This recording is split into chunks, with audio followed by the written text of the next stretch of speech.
am. There we go. So as you probably have all heard the spiel at this point, AB 361 was passed back in September. And it authorizes and allows the board to conduct teleconference meetings without kind of the traditional Brown Act restrictions that used to be in place. Those included having to have a majority of the body present at a single physical location, having to post in advance your location if you're calling in telephonically, and also having to make your telephonic location open to the public. So for example, if you were in a hotel room traveling, you'd have to post the agenda outside the hotel, outside your hotel room door, and keep your door open for individuals to attend. As you may expect, that creates problems during a global pandemic. And so the legislature passed legislation that essentially extended an executive order passed by the governor that allows you all to do exactly this, so long as you find that there is a threat to the health and safety of attendees, and so long as there is a declared state of emergency in place. That second component remains true. There is still a state of emergency in place, but you all need to make the requisite findings that there is a threat to the health and safety of attendees. And I will add that if you're curious, the Board of Supervisors is moving to hybrid meetings starting this upcoming meeting on May 3rd. So that would allow board members the flexibility to either attend in person or continue to attend telephonically. And it would allow members of the public to have that same flexibility to continue to participate via Zoom or to participate in person in the board chambers. And that's something we're going to be discussing later on in the meeting, Brian. Justin and I kind of had an offline meeting with regard to can we return to hybrid and that sort of thing. And given that the Board of Supervisors is doing that, I know the Redwood City Council has moved to hybrid. And indeed, I was talking to the chair of the Pescadero Community Council just today, and it appears they're going to be doing something like that as well. So we're making progress to get people in the room while continuing to offer the Zoom platform as an alternative. But we do need a motion for a resolution that will invoke the provisions of AB 361 so that we basically passing this motion allows us to continue to meet remotely. Would a council member like to make that motion this evening? I make that motion. Do we have a second? I second it. I believe we need a roll call vote for this. Is that correct, Melissa? Yeah, that's correct. Because excuse me, Brian. I'm reading my notes, not watching my screen. Pardon me. I consider it a high compliment. Well, there you go. Yeah, she's a much better lawyer than I am. Yeah, because this is a telephonic meeting, all votes have to be pursuant to a roll call vote. Okay, let's proceed with a roll call then, Diana.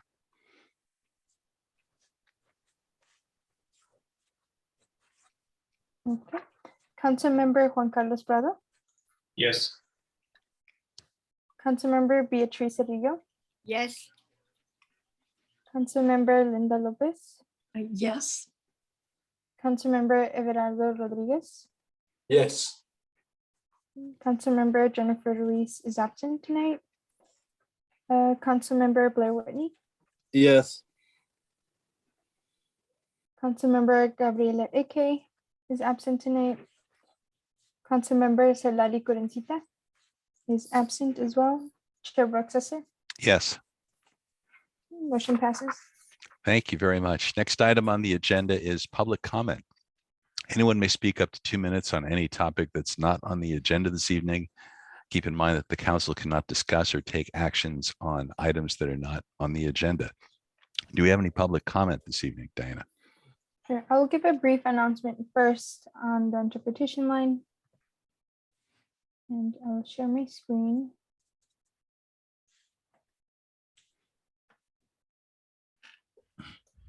One sec here.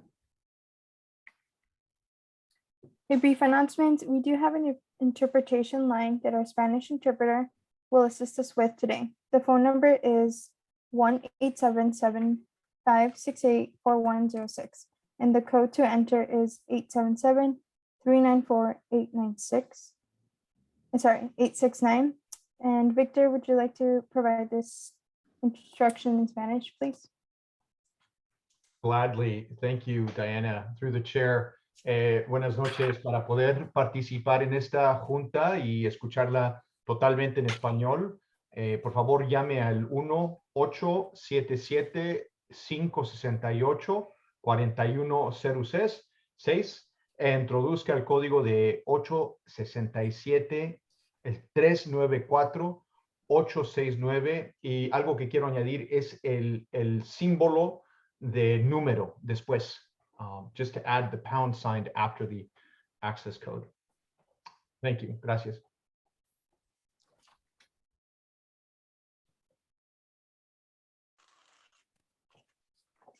Members of the public, during this time, if you wish to comment on a topic not on the agenda, for those attending the meeting on the Zoom conference, we will use the raise hand feature to organize any public comments. When you hear your name called, we'll send you a request to unmute your mic and you may begin speaking. Each person will be given 2 minutes to speak. So members of the public, if you wish to speak, please raise your hand now. Okay, let's get the timer up on the screen. Okay, Michael, we will grant you 2 minutes to speak.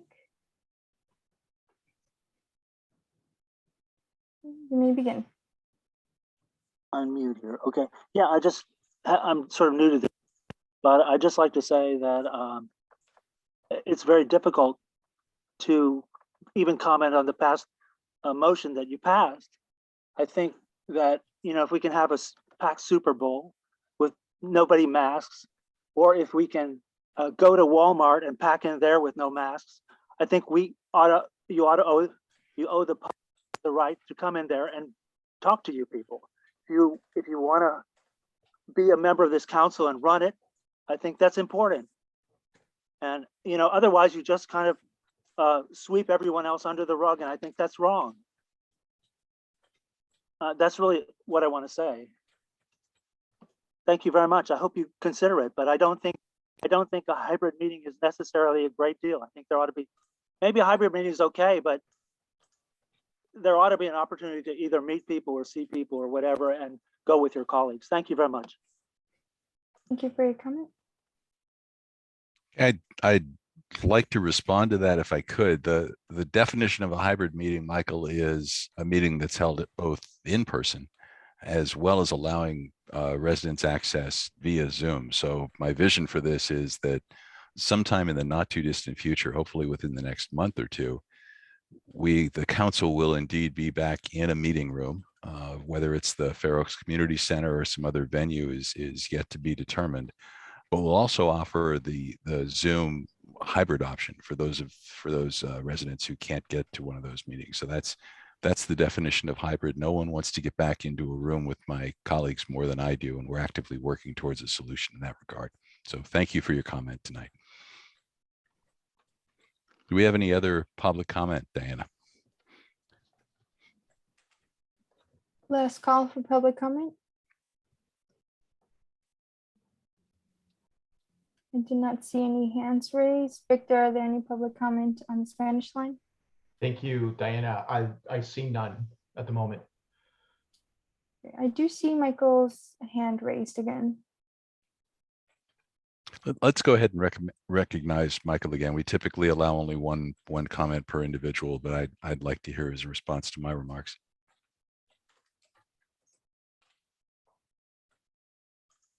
Okay, Michael.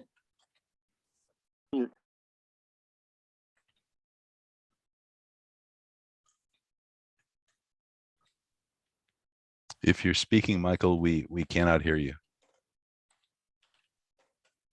Can you hear me now? We can, yes. Okay, sorry. I just think it's important to be able to interact and react with people. I'm having a very hard time, you know, navigating this. Of course, I'm new to it, but I also think that the Brown Act was made for a reason, and I I feel that it's just, we ought to be a country of laws and we ought to stick with what we need to do. Anyway, that's all my brief comment. Thank you very much. No, absolutely. We're moving in that direction, Michael. Thank you for your comment tonight. Next item on the agenda, item number 4 is a recommendation. Board action, or excuse me, council action is required on this. It's a grading permit for a new 3-story, 136,706 square foot research and development building with an open plaza space, including earthwork. Now, our action this evening is to provide a recommendation to the Planning Commission regarding the application for a grading permit. The presentation is going to be given by Camille Young, who is a senior planner with the Office of Planning and Building. Camille, the floor is yours. Hi, good evening, council members. Item 4 is consideration of a grading permit for the project that's titled 2900 Bay Road. The project site is actually addressed as 890 Barron Avenue, 2910, 2920, 2930, 2964 Bay Road at the current moment. The proposal is a new 3-story research and development building. As you can see in these 2 photos, the project site consists of 6 parcels with many smaller buildings as well as paved surfaces in sort of a half of a block between Barron and 2nd Avenue along Bay Road.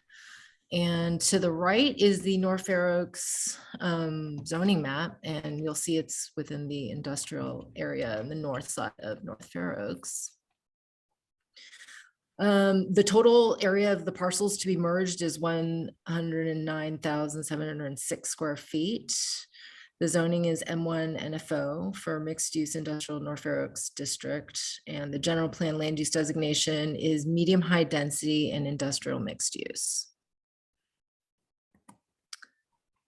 So the permit that is being considered by the North Fair Oaks Community Council tonight is just the grading permit. There's other permits associated with this project, but they're ministerial permits, meaning they don't require any public hearing, they don't require notification, and they don't have an appeal period after a decision. And those 3 permits are the site development permit, the merger, and a certificate of compliance, which the application has not been yet made, but there's plans to do so. So these are photos of the site from Google Street View. You'll see on the top left, that's the side along Barron. The top right is the side along 2nd Avenue. And the bottom 2 photos are photos of the site along Bay Road to the right. So in terms of project details, the Rachel Royer is the applicant. The owner is Bowen Fund 2018. The proposed facility, R&D facility, research and development, is 136,706 square feet. And there's a rendering here to the right, although there'll be better plans coming up in the slide presentation. It's a 3-story building. There's an open plaza along Bay Road. The project will include 198 parking spaces, as well as many EV electric vehicle spaces, and many bicycle spaces as well for public and private use. The proposed research and development use is a permitted use in the zoning district, so it does not require any kind of use permit or anything like that. And as discussed, this project does need a grading permit, which is subject to your review. The project involves 23,000 cubic yards of cut, meaning excavation into the ground for the foundation and foundation of the building.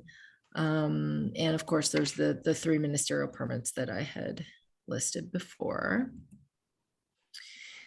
So the building will sit on the project site at the rear of the 6 parcels that would be merged. And then along Bay Road, there'll be the open plaza here. There's some trellis structures incorporated within the building architecture.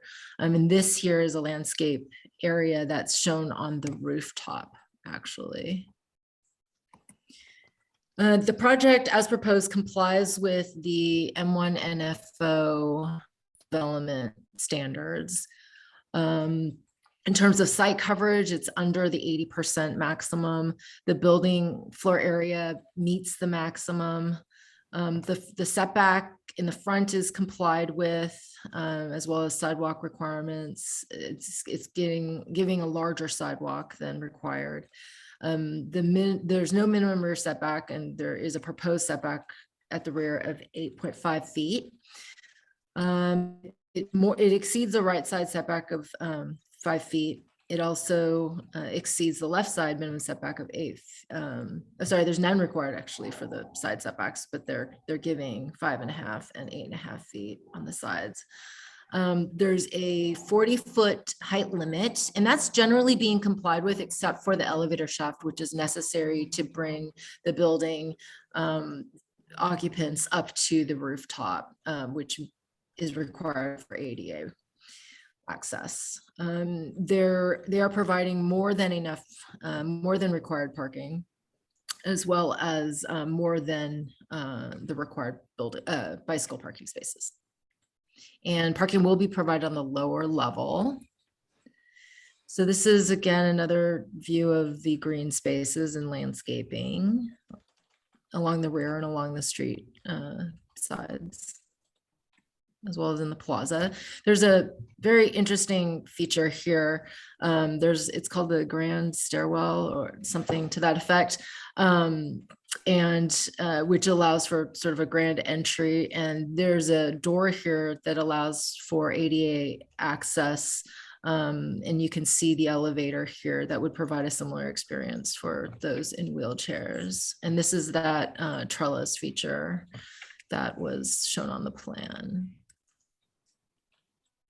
This is just a breakdown of the electrical vehicle compact, C for compact spaces, and the regular standard spaces. This is level 2. It's just mostly open building plan until there's a tenant for this building. And same for the 3rd level.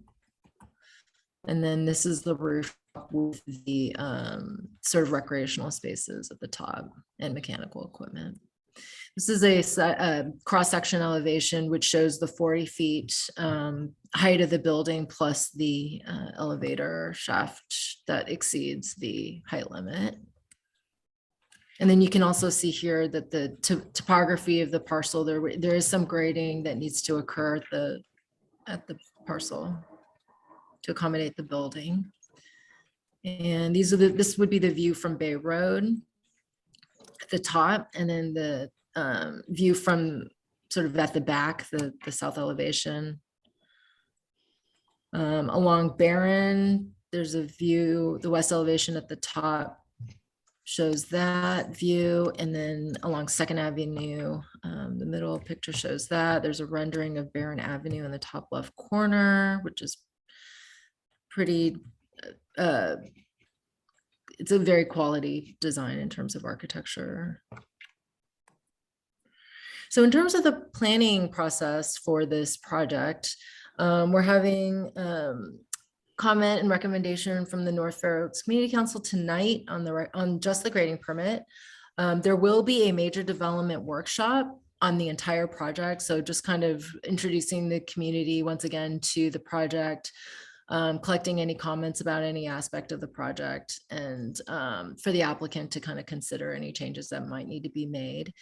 And then a tentative date for the Planning Commission public hearing on May 25th. That may end up getting pushed out depending on what we hear back from 2 review agencies that haven't yet completed their review. So with the grading permit, there will be to the Planning Commission, there will be another notice sent out, but to a radius of 300 feet, as well as any interested parties who speak at this meeting and the major development workshop.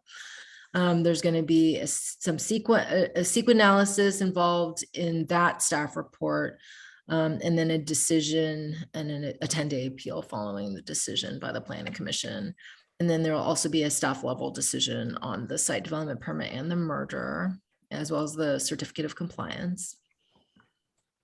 So just wanted to explain briefly that the project complies with the North Fair Oaks Community Plan, which policy 2A designates and preserves existing industrial areas for activities that are consistent with industrial and job generating uses, which this is a very large campus type of development. It would involve a lot of jobs. And specifically, it lists out research and development as the type of use that should be preserved and encouraged in this area. Policy 5A designates the area approximately 1,000 feet west of this site at 5th Avenue and Bay Road as a primary gateway. So I should just be clear that this site is not part of the primary gateway, but it's close to the primary gateway, and it provides sort of an attractive campus coordinated development with the open plaza. I think it would benefit the overall look of the area and the gateway to the community. In terms of the findings for the grading permit, the required findings are that the granting of the permit will not have a significant adverse on the environment. The excavated spoils from the grading for the building would be off-hauled to an approved location. There'll be erosion control measures established during and even before construction starts. We'll make sure those are all in place. And also there will be limitations on grading during the wet season. The project engineer is required to submit a certification at the end of the project to state that the project has been graded per plan. And as described previously, the project is consistent with the North Fair Oaks Community Plan. So with that, the staff recommends that the North Fair Oaks Community Council provide a recommendation to the Planning Commission to approve the grading permit for 2900 Bay Road. And then I also wanted to provide my contact information in case any members of the public wanted to contact me for any questions or comments in addition to what they provide at this meeting. And that concludes my presentation. Phil Hindman, the project architect, is here if he wants to start his presentation. Yeah. Thank you, Camille. I'll be brief. I think that was a great summary of what we're presenting. I would like to share my screen, so. Okay. Great.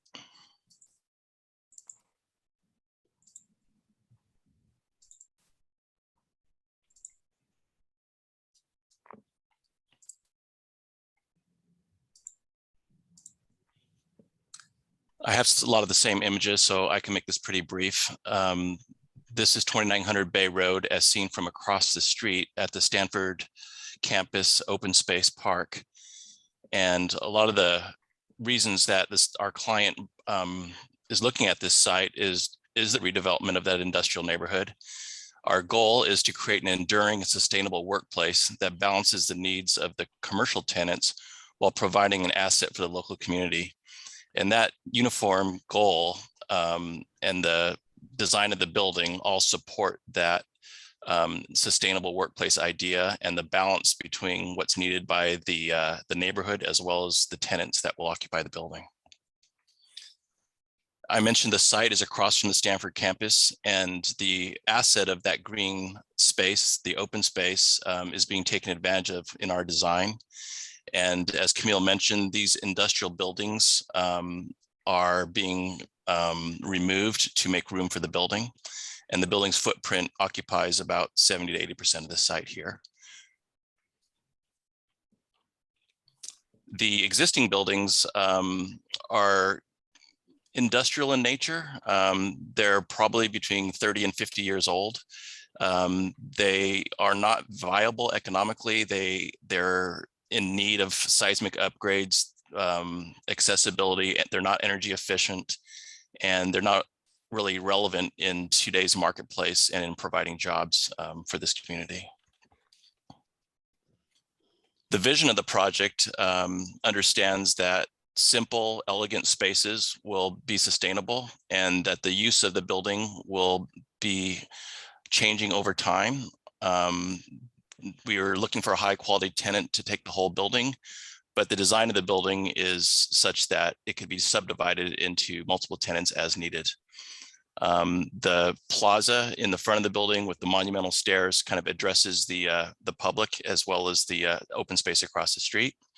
And this architectural feature of the trellis, we call it the agora, might actually be the branding for this development. And it really gives a sense of place for this location on Bay Road. The architecture is pretty subdued. It's like Camille said, it's attention to strong forms and simple materials, exposed concrete, floor to ceiling glass, and then the trellis structures are white and scaled so that it creates spaces both inside and outside the building. The floor plan and the design of the building is precisely following the North Fair Oaks design guidelines and limitations, and we're embracing being here in the community for a long time. So we're offering to the building inhabitants, and also it'll be open to members of the community to have this extra outdoor amenity along Bay Road. And the building lobby is on Bay Road, and the architecture kind of responds to the scale of the lobby. And there's also a multi-use space that are right up on front on the sidewalk to activate the street life. On the sides of the building, this building is 3 stories, basically 1 level of parking and 2 levels of office, quite simply. And the excavation is such that we're recessing the parking 2 feet into the grade. So there's not a lot of excavation, but that gives us nominally a 10-foot garage height and 2 15-foot office stories above to make up the 40-foot height limit. And landscaping is very important. The developer wanted to make sure that there was wellness provided for the inhabitants of the building. So not only is there a kind of a community plaza at the entry of the building, but there's an agora space that's kind of set up a little bit higher for outdoor meetings or for outdoor events. And on the rooftop of the building, there is a nice place to take in the views and the good weather that's accessible for all people, with elevators going up to the roof. And then the inhabitants of the building will also have some private terraces for additional breakout spaces on the outside of the building. This is some imagery by our landscape architect, trying to bring nature in and around the site, some precedent images of what the stairs might be like, and just trying to get a sense of a place, enjoyment of the landscape, and being able to have landscape be an important part of the workplace, so you can have outdoor meetings and places to meet outdoors.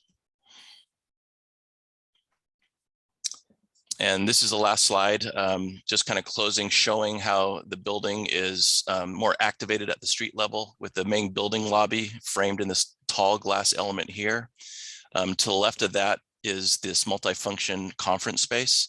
And on the roof of that conference space is kind of a semi-private agora space, as we call it, for outdoor meetings. Yeah, and that's all I have for that. So thank you very much. Hey, Phil, actually, sorry, this is Camille. I was hoping that maybe you could describe what's going on the city portion of the property just briefly. I meant to Sure. include that in my presentation.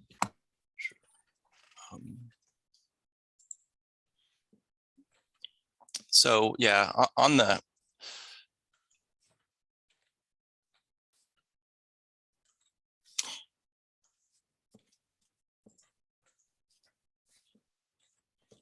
I just wanted to bring up the landscape plan.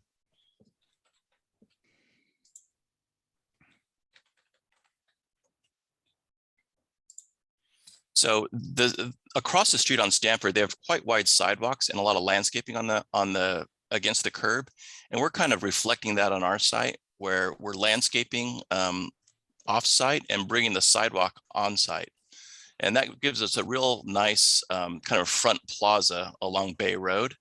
There's room for parking, as well as a larger pool out for Ubers and other kinds of minivans and so forth that would drop people off right in front of the building. And on all sides of the building, the improvements are consistent, where we're setting the building back and putting the landscape at the street, and just kind of making all edges of the street kind of renewed with planting as recommended by the planning department, and just giving the whole site kind of a finishing touch all the way out to the street level. And in addition to that, there's some overhead utilities that we're putting underground as part of this project as well.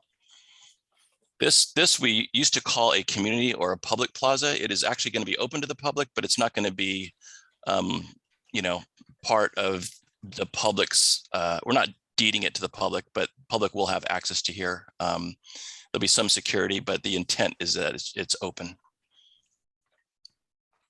Does that answer your question or help describe that?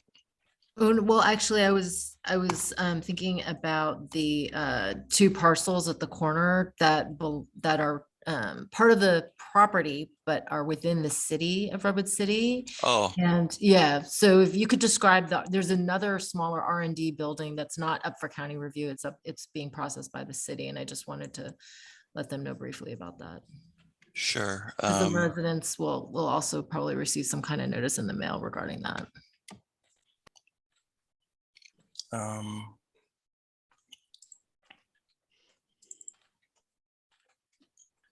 Do you want me to share I can share my screen while you're trying to find. We're talking about these parcels right here. So there's 6 parcels within the county, and then there's this portion within the city. It will be developed with another R&D building of similar architecture and obviously of similar use. So it will be sort of a campus look, but they are processing this separately through the city. So these little buildings here, there is a plan to redevelop that corner. Yeah, Yeah, I've got it queued up now. Thanks. Okay, no problem. Let's see, Zoom.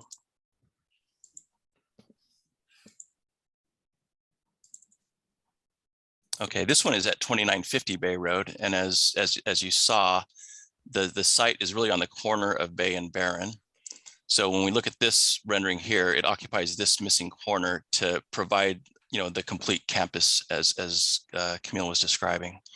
So although the products are separate and they act independently, they'll be constructed simultaneously. This building has the same essential program with 1 level of parking, and then it's actually 1.5 stories is a mezzanine above the main level. So it's same uses, equal, similar scale, similar architecture, and it just kind of complements the other parcel. So in this aerial over here, we talked about this whole building here, and then 2950 Bay Road is actually under the city of Redwood City jurisdiction, and that's being kind of submitted simultaneously, but on a completely separate track.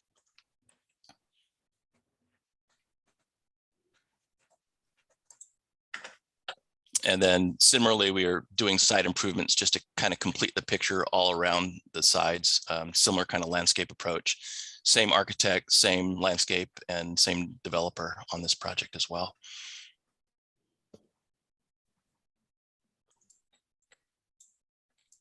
Yeah, thank you.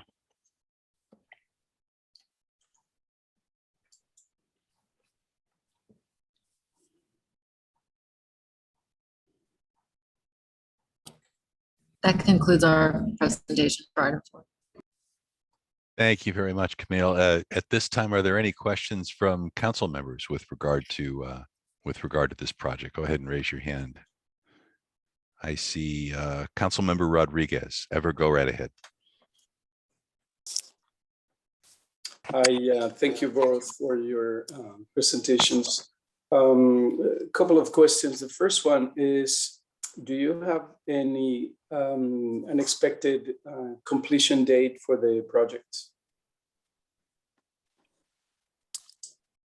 I think these kinds of projects take about 18 months to build.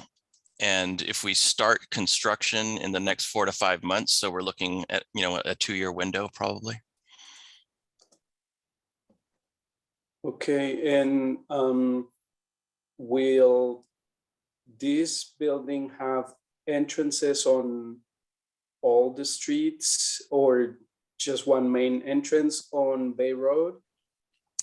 That's a good question. There are exits on all 3 streets. So the parking garages are, Bay Road is our main frontage. So the main address of the building will be on Bay Road, but there are parking entrances on the sides on 2nd Avenue and on Barron for the cars to arrive. So there's no driveway cuts on Bay Road itself. It's from the side streets. And so if you're an occupant in the building, you're able to enter through the garage, you're able to enter through, stairs that come down on the streets, but really the lobby is on the street on Bay Road. And then my final question is, during the construction, what is your estimate of the impact on the roads adjacent to the site?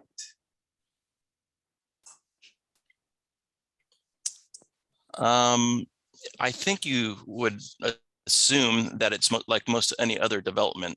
There will be, construction going on during the duration I mentioned. The construction vehicles and the loading and all that is up to the contractor. We're not really allowed to just block off streets. There has to be permits for those kinds of activities when they're necessary. I think, like I said, we have, you saw the figures for excavation. Sometimes excavation can be a disruptive operation, but we're really trying to minimize that as much as possible. The soils are kind of wet. We don't want to dig down. So we're doing as least excavation as possible in order to get this scale of building in. Yeah, I am most concerned about 2nd Avenue, considering that's a vital road that tends to connect people all the way to Midfield Road. And I know that during rush hour, it tends to be busier. So if at all possible, to have the construction crews, if they need to disrupt traffic, I think the best may be on Bay Road, considering that Bay Road is wide and it has 4 lanes. So there's always the possibility for closing 1 lane without affecting traffic that much. But I think local traffic would be most impacted if construction uses 2nd Avenue. So, just wanted to throw that suggestion. Thank you. Yeah, appreciate it. Thank you. Actually, sorry, if there's more questions, I'm free to answer. So just to clarify, was it that construction parking should be limited to Bay Road? Or was it also construction vehicle access? Yeah, so I guess vehicular traffic, Okay. trucks coming in and out, disrupting local traffic might be best, if they utilize Bay Road, considering that there's 4 lanes. Okay. Thank you. Thank you. Councilmember Lopez, Linda, go ahead with your question. Yes, thank you, everybody, for all the information and presentation. Camille, did you receive any feedback from the homes that were noticed, businesses or homes that were noticed about the project? Yes, I received, I would say, let's say two questions. Okay, related to what, please? The first had to do with employee and construction parking on the 900 block of 2nd. This resident had a concern about also truck traffic, that it should stay off of the 900 block of 2nd. There should be watering down of dirt and concrete piles all day. and covering the piles during windy days. And then also, I guess apparently Stanford didn't do these things during their construction. So these residents have experience with construction impact of that project. Also, they hope that the applicant will follow the noise ordinance times. In the city, they may be a little bit different than the county, but the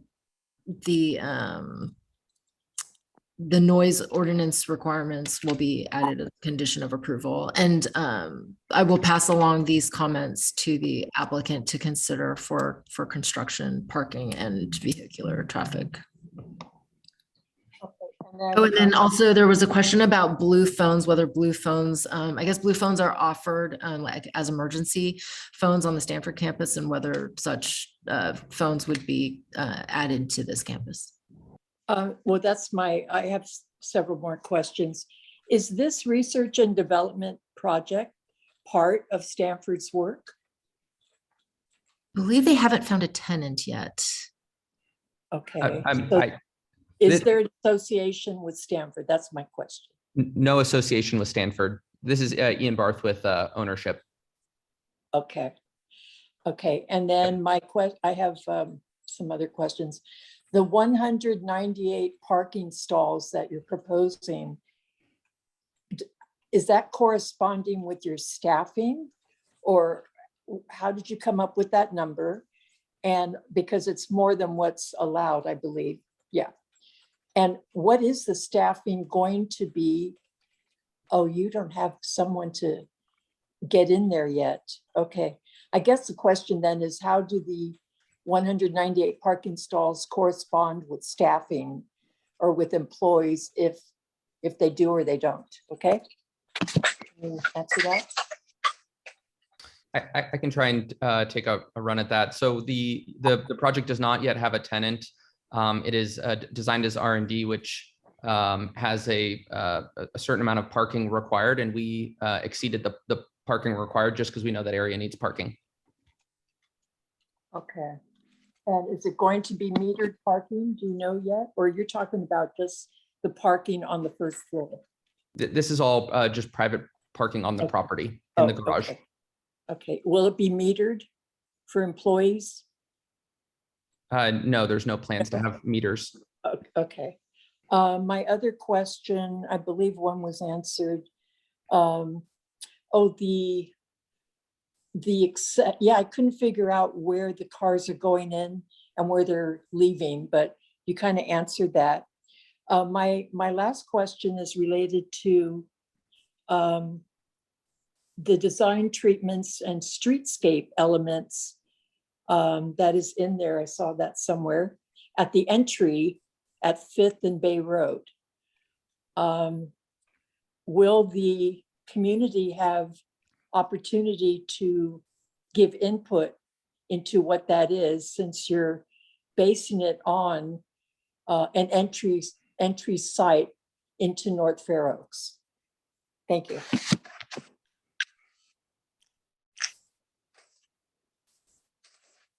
I'm not really sure about the question. Is there a question about the design of the entrances by vehicles, or the design of the entry to the building? I didn't quite get the question. No, there's a language in your proposal here: design treatments and streetscape elements at the entry at 5th and Bay Road. And so my question is, will the community that resides in that area have opportunity to give input into what that design is and what the streetscape elements are? That's my question. Am I off on this or what? You might be. That's off-site. We're at 2nd and Bay. I know, and I understand that, but There's a primary gateway at 5th and Bay Road, but that's like over 1,000 feet away. It was just sort of a kind of a mention that this would sort of add to the aesthetics of the overall gateway, but it's not actually within that gateway. Would the owners consider this as a neighborhood benefit I'll just leave it at that we look at neighborhood benefit, and that would be part of whatever, maybe adding more trees on Barron, because it's going to be right across the street from the mobile home park on Barron. So maybe consider some neighborhood benefits, such as more trees on that side of the building, and maybe some designated, I don't know, designs or streetscape that would highlight the whole project. And that's not a question, but that's just a comment I'd like to leave with you. Great Is that- comments, and we're trying to add as much green space as possible, and we're working with arborists and our landscape architect to accomplish that. Thank you. Thank you. I see Councilmember Prado's hand up. Juan Carlos, go ahead with your question. Yeah, just to follow up with Linda brought up, my concern, I wasn't very clear on the open space that's going to be there. Is it available, or will it be available the way you're proposing it to the community, or is it only for tenant use only? Can you please elaborate that a little further? You want to take that, Ian?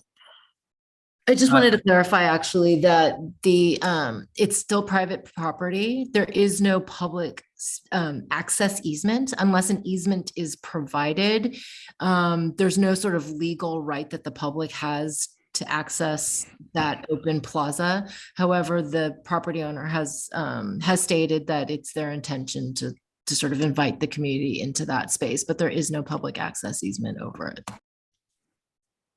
Okay, that's a concern. I live 2 blocks from the proposed site, and there's, as you know, a very limited green and recreation area here. And as we continue to build and expand and grow up in buildings, as Linda brought up, there's the trailer park there, which a lot of families live there.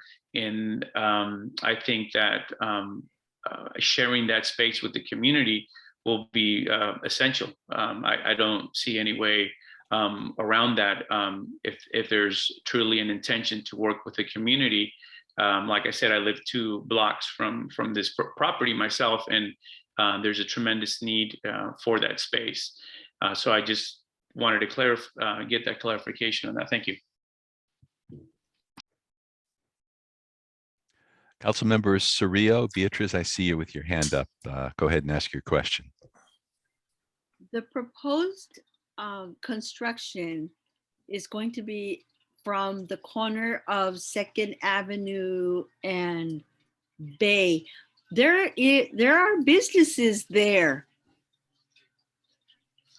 Have those business people, have those owners or employees been notified of their relocation? Is their rental going to cease? Because I see families, I see people. So there are, even though the state of the building is questionable, there are people there who depend on those spaces for work. So that's my question. Currently there are no tenants in any of the buildings. Most were vacant when purchased. And the few that were there had trouble through COVID and actually either moved or shut down their businesses. Oh, okay. All right, then. Okay. So I guess in my mind, I need to go physically and see the space, because I think I'm a little off then. Okay. Got it. Yeah. So all and on the San Mateo part of the project here, as Camille had noted, that there's kind of a Redwood City portion of it that's being moved forward in parallel. The San Mateo site currently does not have any tenants in any of those buildings. Are all currently vacant. The only tenant that is there is the Mi Hacienda Taqueria on the Redwood City, and that one they are currently behind on rent, and we're helping them right now through this tough time. And we hope to somehow keep them in this project as well, but there's also a conflict with a restaurant retail use in this zoning. Mm. La hacienda. Right, because that little restaurant is very dear to those neighbors who live. They are behind in the rent maybe, but it is important for the people that go there and within walking distance. So, okay. Agreed. Great comment. And yeah, Great. thank you. Mhm. Do we have any other questions from council members? Linda, I see your hand raised again. Go ahead, Yeah, Councilmember Lopez. it's not a question, but I just want to reiterate that when new projects, it's a great looking project, great looking building. But when these 3-story buildings come in, new projects, new businesses, please take into consideration what benefit, not to just your project, but what about neighborhood benefits that are impacted by the construction of these new buildings, new construction? Because when Stanford was being built, the same question went out to them about the trees and streetlights and signs and this and that. And the community was promised at one point, but they never fulfilled that. So I may sound a little skeptical, and I think I am a little skeptical actually. So I just want to, on the record, that look at putting some consideration for neighborhood benefits to North Fair Oaks. Thank you so much. Good comment. Thank you. Are there any other questions from council members? I actually wanted to follow up on the point Linda just brought up, the question to Camille. Is there a point in this process where things like neighborhood benefits can be discussed? Certainly in front of the council, but perhaps in front of the planning commission as well. I'm not clear on the process, to be quite honest with you. So I think we've received your comments, the comments expressed here at this meeting about potentially adding a public access easement over the open plaza and adding more landscaping across from the trailer park along Barron. In terms of other neighborhood benefits, I guess I'd be curious about what other specific benefits did residents have in mind? Oh, my understanding was Linda made it clear what she was looking for. My question has more to do with the process and when does this become a negotiating point in the process as opposed to a comment? So the North Fair Oaks Community Council will make a recommendation up or down to the Planning Commission. So they can definitely include that in their recommendation based on the public comment received here. Also, the neighbors can also have a chance to comment at the Major Development Workshop meeting. That's on May 16th, and then also again at the Planning Commission meeting. Yeah. But this is our opportunity to provide that sort of input, the grading process approval. Okay, then I'd like to make sure that that be noted going forward. I wasn't clear on the process. I didn't want to miss an opportunity, but I wasn't clear if there'd be another opportunity for the council to express that. I'm sorry, through the chair, Brian, would we have to propose another motion separate from the motion about the grading permit? Because I understand the presentation is to get the recommendation for approval on the permit. So as far as these other things, would you suggest that we do a second motion after we're done with this?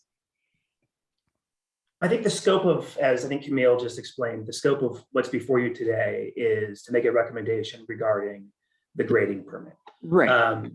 And so I think you, after taking public comment and after kind of finalizing any board member kind of thoughts and questions, I think you would take an action on that. And then I think Camille would kind of note and include in the report back to the Planning Commission the concerns you all have raised regarding traffic and parking around Second Avenue, and then additional kind of landscaping, tree Okay. planting aspects. So I think that Okay. would be an appropriate process, Okay. given what your advisory role is here. I'll also note for the record, it does appear that at least one board member, I'm not sure if the board member lives within 500 feet of the proposed project. There are some FPPC regulations that explain that there is a presumed self-interest if you live within 500 feet of a project. Again, this board is purely an advisory board, and so is simply making an advisory recommendation with regard to the project. I do want to make clear, though, for the record, if there are any individuals who do live within 500 feet of the project, that they disclose that fact this evening, and that information, I think, can be reported along with whatever recommendation comes from the commission. Mhm. Thanks, Brian. Yep. I believe that concludes questions from the council. Do we have any public comment on this issue? During this time, members of the public, if you wish to comment on agenda item number 4, grading permit for a 3-story building, please raise your hand now.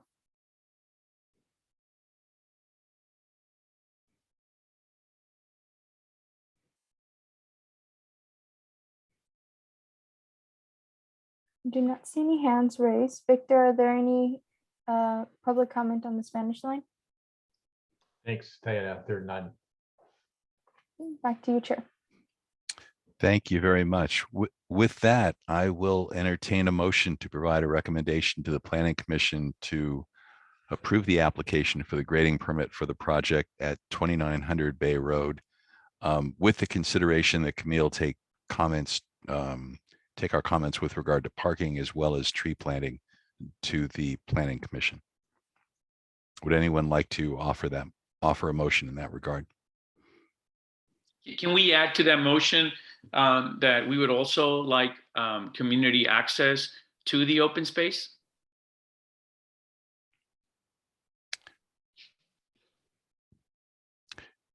Can we include that in there, Brian? It's a recommendation. I believe it would be similar to the comments with regard to parking during construction, as well as the tree planting. A request that public access be granted to the open space there. Yeah, no, I think that's an appropriate addition to the recommendations that have been included. And just so I understand, for the record, I believe there was a representation that the space would be available for community members, but not that they are actually dedicating or deeding the space as a public space.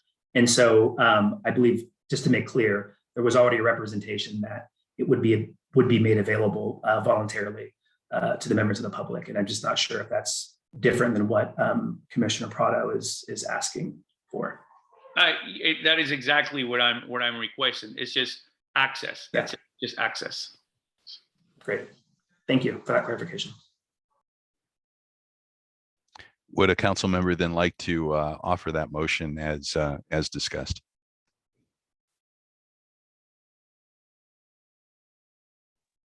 I'll make the motion. Do we have a second? I second that. Okay, we will need a roll call vote on this then, please. Commencing roll call now. Councilmember Juan Carlos Prado, Yes. Councilmember Beatriz Cerrillo, Yes. Councilmember Linda Lopez, Yes. Councilmember Ever Rodriguez, Yes. and Councilmember Jennifer Reese is absent. Vice Chair Blair Whitney, Yes. Councilmember Gabriela AK is absent. Councilmember Celali Curencita is also absent, and Chair Brooks Esser. Yes. Okay, motion passes. All right. Well, thank you very much. Thank you, Camille, and Thank thank you very you. much, Phil and Ian, for your presentation this evening. Thank you so much. Appreciate it. Okay, our next agenda item is a recommendation for a general plan amendment, zoning amendment, minor subdivision, and a grading permit to assign a zoning designation of single-family residential. Our action here is to provide a recommendation actually to the Board of Supervisors on the proposed general plan map amendment, zoning map amendment, minor subdivision, and grading permit. And the presentation is going to be given by Summer Burleson, Senior Planner with Planning and Building. Summer, the floor is yours. Great. Thank you, Chair Esser. Good evening, Chair Esser and Council represented county staff and all those in attendance. I'm going to be presenting on item 5, and I'll pull up the presentation. And while I do that, I'll just forewarn, I am battling a cough, so I apologize in advance. Hopefully I have minimal disruptions here.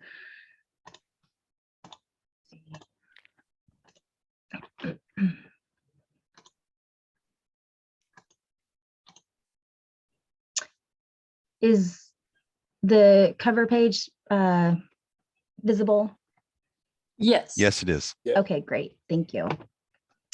All right. Well, this project is located at 501 Palmer Lane in the unincorporated North Fair Oaks community. It's at the border of the county unincorporated area of North Fair Oaks.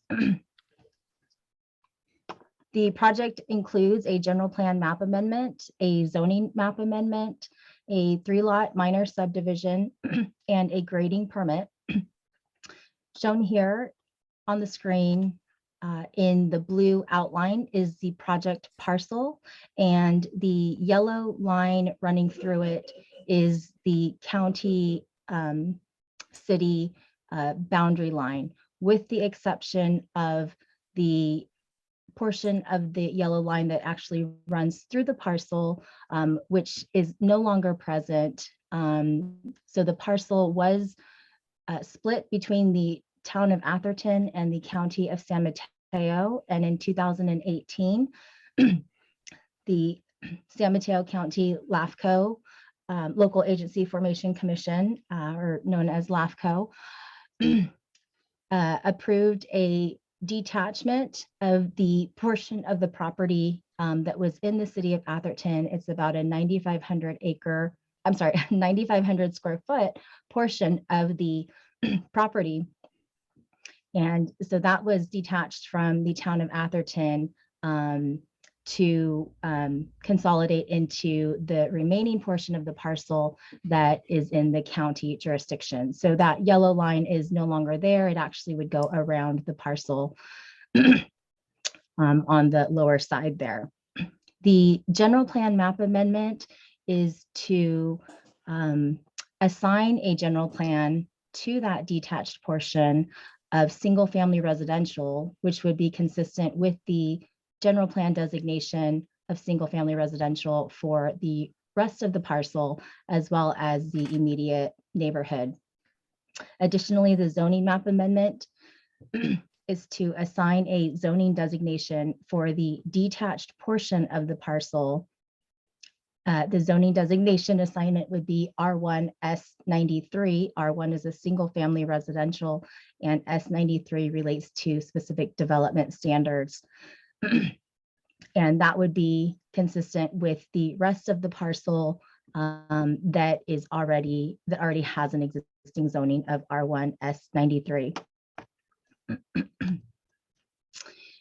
The project also includes a minor 3-lot subdivision that would divide the property into 3 lots that would each lot would be over 10,000 square feet in size. The existing parcel size is 34,816 square feet. And here's just a larger image of the subdivision. Parcel A is proposed at 11,082 square feet. Parcel B at 13,732 square feet, and parcel C at 10,002 square feet.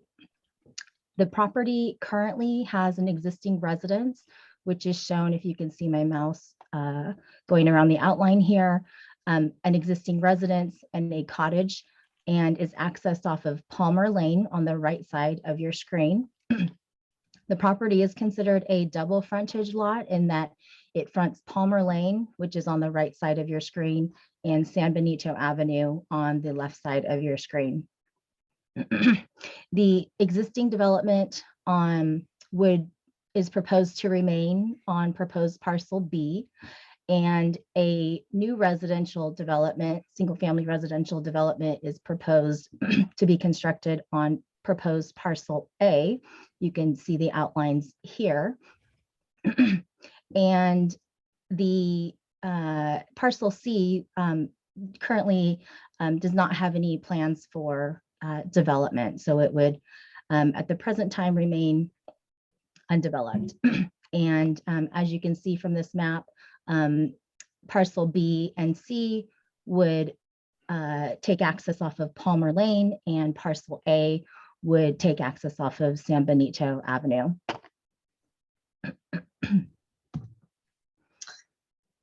The project also includes a grading permit for 470 cubic yards of excavation, and that would be for the residential development proposal on proposed parcel A off of San Benito Avenue. And that would accommodate a subgrade basement for the residents. As you can see here, the proposal for development on proposed parcel A would be the residence towards the front and an accessory dwelling unit, as well as a detached garage.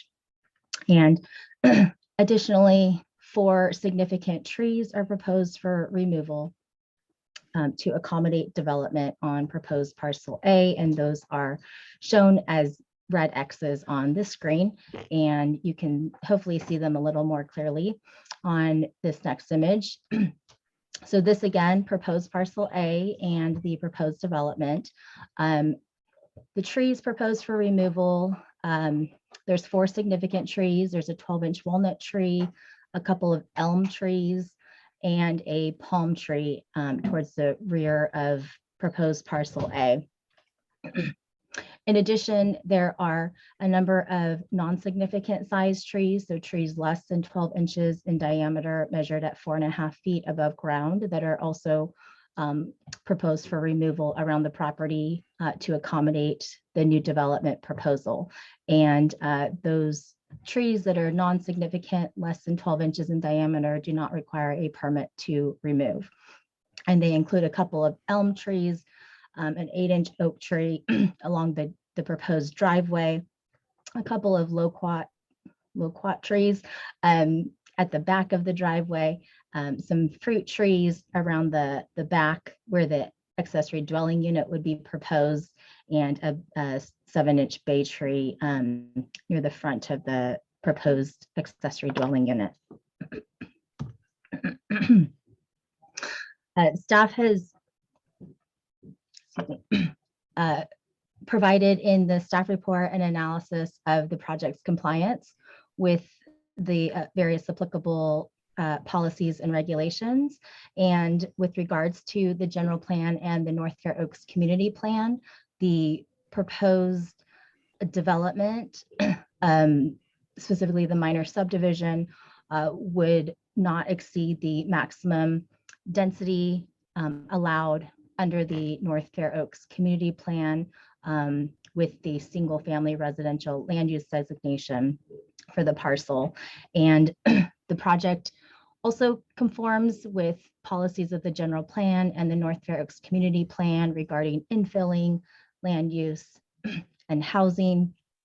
As the project would, as I mentioned, it's a 34,000 square foot parcel. The S93 zoning district requires 10,000 square foot lot minimums, which is the lot minimum for that immediate neighborhood. And so the zoning designation and general plan designation, as well as the subdivision, would allow for better utilization of that larger parcel and would provide additional housing supply in the form of single-family residential type developments.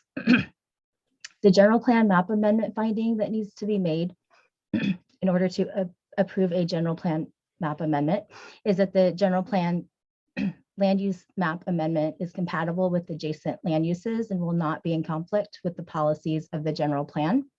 And as I just stated, general plan designation of single family residential to be assigned to the detached portion would match the general plan designation of the rest of that parcel, as well as the immediate surrounding community in the North Fair Oaks area. The zoning regulations for the R1 S93 district are shown here and included in the staff report. Essentially, the existing development that would be retained on proposed parcel B, as well as the proposed residential development on proposed parcel A, would both be consistent and conform with the zoning designation of R1 S93 and the standards that apply to that zoning designation.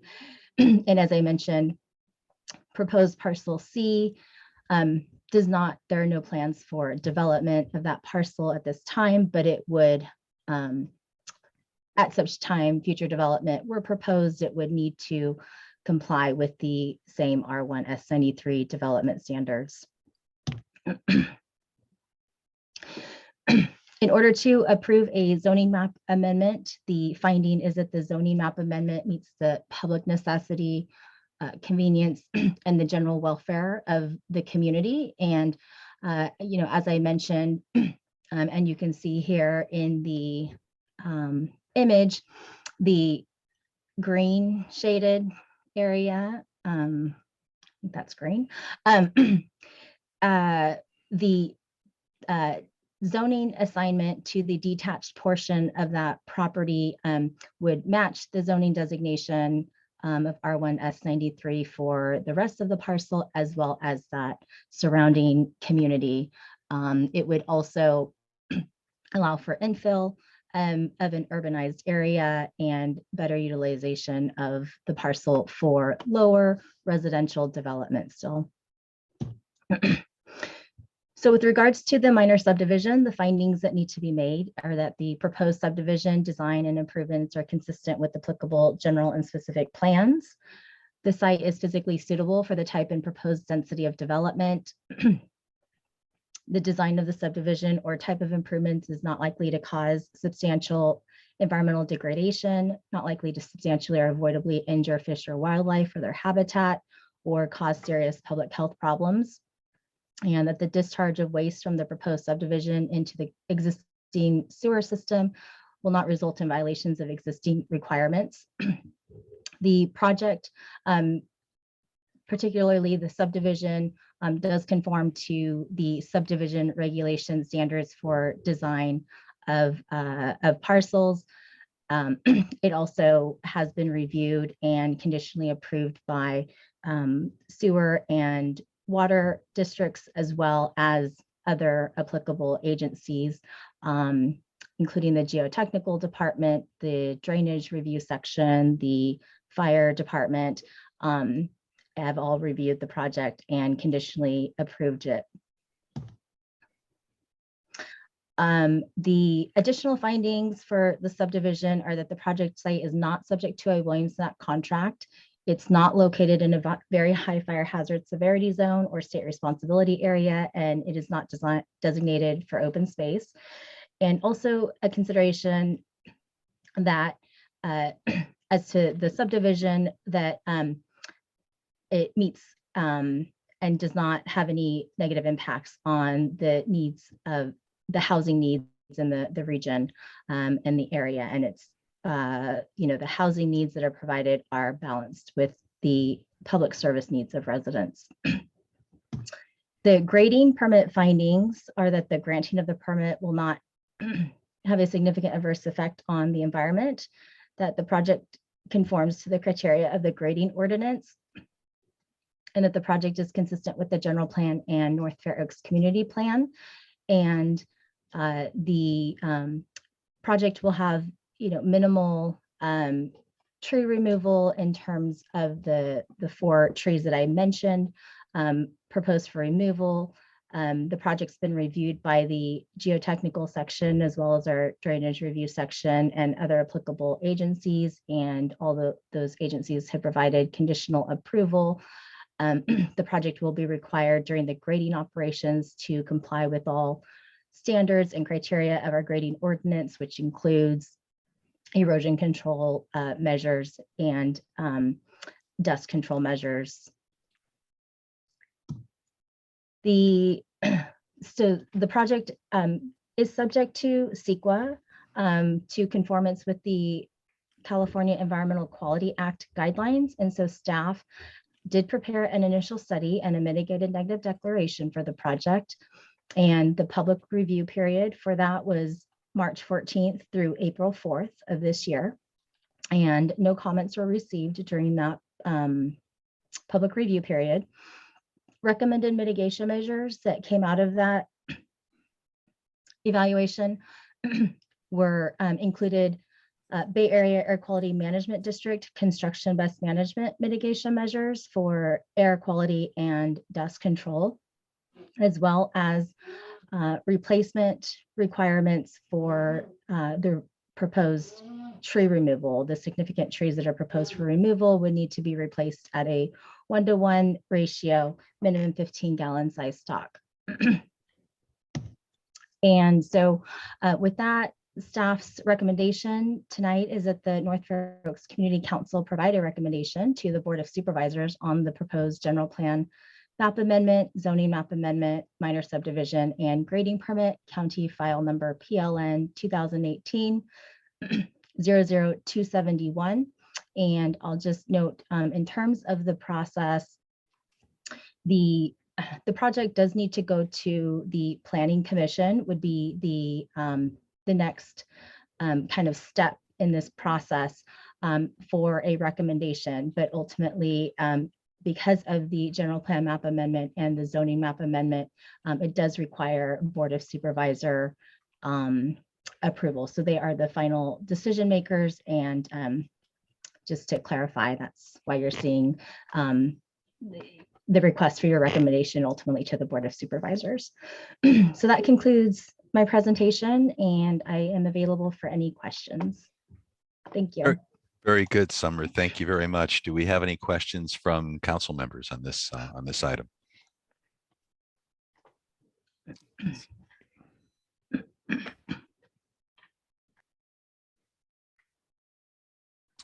Councilmember Rodriguez, I see your hand. Go ahead, Ever. Yes, thank you, Summer, for the presentation. You mentioned that the tree replacement requires a 15-gallon tree. Yes, replacement would be recommended at a 1-to-1 ratio, minimum 15-gallon size stock, which is a typical standard for tree removal that the county places on tree removals. And that would be for any size of a tree that's removed? That's for, excuse me, the significant trees that are proposed for removal, which are the regulated trees. So 12 inches in diameter or greater, measured at 4.5 feet above ground, is considered a significant tree under our tree regulations, and therefore is regulated in terms of it requires a permit in order to remove, and then typically we require a replacement. Trees less than 12 inches in diameter, measured at 4.5 feet above ground, are non-significant trees and do not require a permit, and we don't have regulation for them. So replacement is not required. I see. Yeah, thank you. It just doesn't seem to be equitable to, and this is just a personal comment, but removing a 12-inch diameter tree and replacing it with a 15-gallon, that just doesn't seem quite right, but I guess that would go to upgrading the policies, that we have on tree replacement. I will say that the replacement ratio and sizing is our standard practice for requirement. Throughout project processes, there could be situations where a larger or a smaller size tree is more beneficial. And we do, we do have opportunities, I think, to adjust that requirement as those see fit. So that is an opportunity for the council if they, feel that there's a better sizing. Yes, thank you. Do we have additional questions from council members on this item?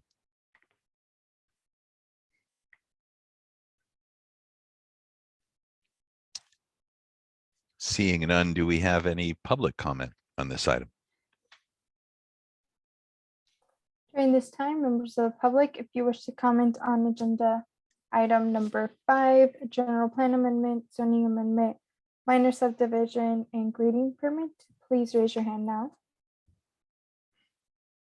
We do see a couple hands raised, so we'll get the timer up on the screen and we'll allow Jennifer and then Michael. Jennifer, I will allow you to talk and you'll have 2 minutes. Okay, you may begin. Before you start the timer, Ms. Hernandez, could you please stop it for a moment? I have 2 quick requests to make. One is that, are you able to see me? Council members. We see your photo at Yes. this point. We also see the timer. I'd like to actually be able to show my face. I'm not sure how to do that. Let's see. Your photo showing, but you want us to see something else? Well, me, not just my picture. So anyway. Okay, well, my picture is younger, so we'll go with that. I'd rather you see me speak. And then the second, if you could stop the timer, please. And then the second request is that I not be arbitrarily cut off in 2 minutes. I have prepared thoughtfully my comments, but this is a 4-part application, and I want to comment as succinctly as I can on these, but I can't promise I can be done in 2 minutes. And I will provide a written version of this if you would like it. So as a 32-year-long resident, as a 32-year-long resident of Palmer Lane and a former planning commissioner myself, and a current mediator and attorney in the community, I am deeply committed to the health, safety, and welfare of our neighborhood. When I first moved here in 1990, I was asked to serve as a liaison between the Fair Oaks neighborhood and Atherton residents and Fair Oaks neighborhood, both jurisdictions, over a big traffic issue, and to help resolve those issues. And the consultant, whose first name I can only remember is Tom, those efforts gave rise to the birth of your Fair Oaks Community Council and resulted in tree plantings and the placement of traffic calming devices throughout Fair Oaks neighborhood. And since then, I have supported loyally the benefits and appreciated the benefits the council brings to our community, including the construction of the parklets and all the things that you do to protect and improve the neighborhood. And so that's my relationship to this. And I'm about 3 houses down from 501 Palmer Lane. The other 2 parts of this presentation are my objections and concerns, and then my requests. Can we'll reset the clock for another 2 minutes, Jennifer. Thank you very much. And I'll try to go as fast as I can without sounding like one of those speed recordings. Concerning the proposal by the non-resident owners before you to amend the general plan and zoning to permit a minor subdivision. Though we recognize it's called minor by statute, its impacts are certainly not. The continuous subdivisions on Palmer Lane have resulted in a serious reduction of our green canopy, either by permitted tree removal, as you're talking about tonight, or by the death caused by the effects of careless construction in our neighborhood. We have a heritage fair oaks on our street that is dying right now in the county following construction with the subdivided property. We've had a serious increase in traffic, added numbers of cars for each new subdivided home. And in addition to the burden we already suffer from cars not wanting to stick to the arterials and cutting through the neighborhood, we have parked cars on easements, and this together with speeding traffic presents deterrents and dangers to the use by the residents, pedestrians, children, animals, and non-vehicular traffic. As our first line of defense, you, the council, I'm going to implore you to begin looking at and considering the overall cumulative negative impacts on North Fair Oaks when considering the other subdivision, this and other subdivisions.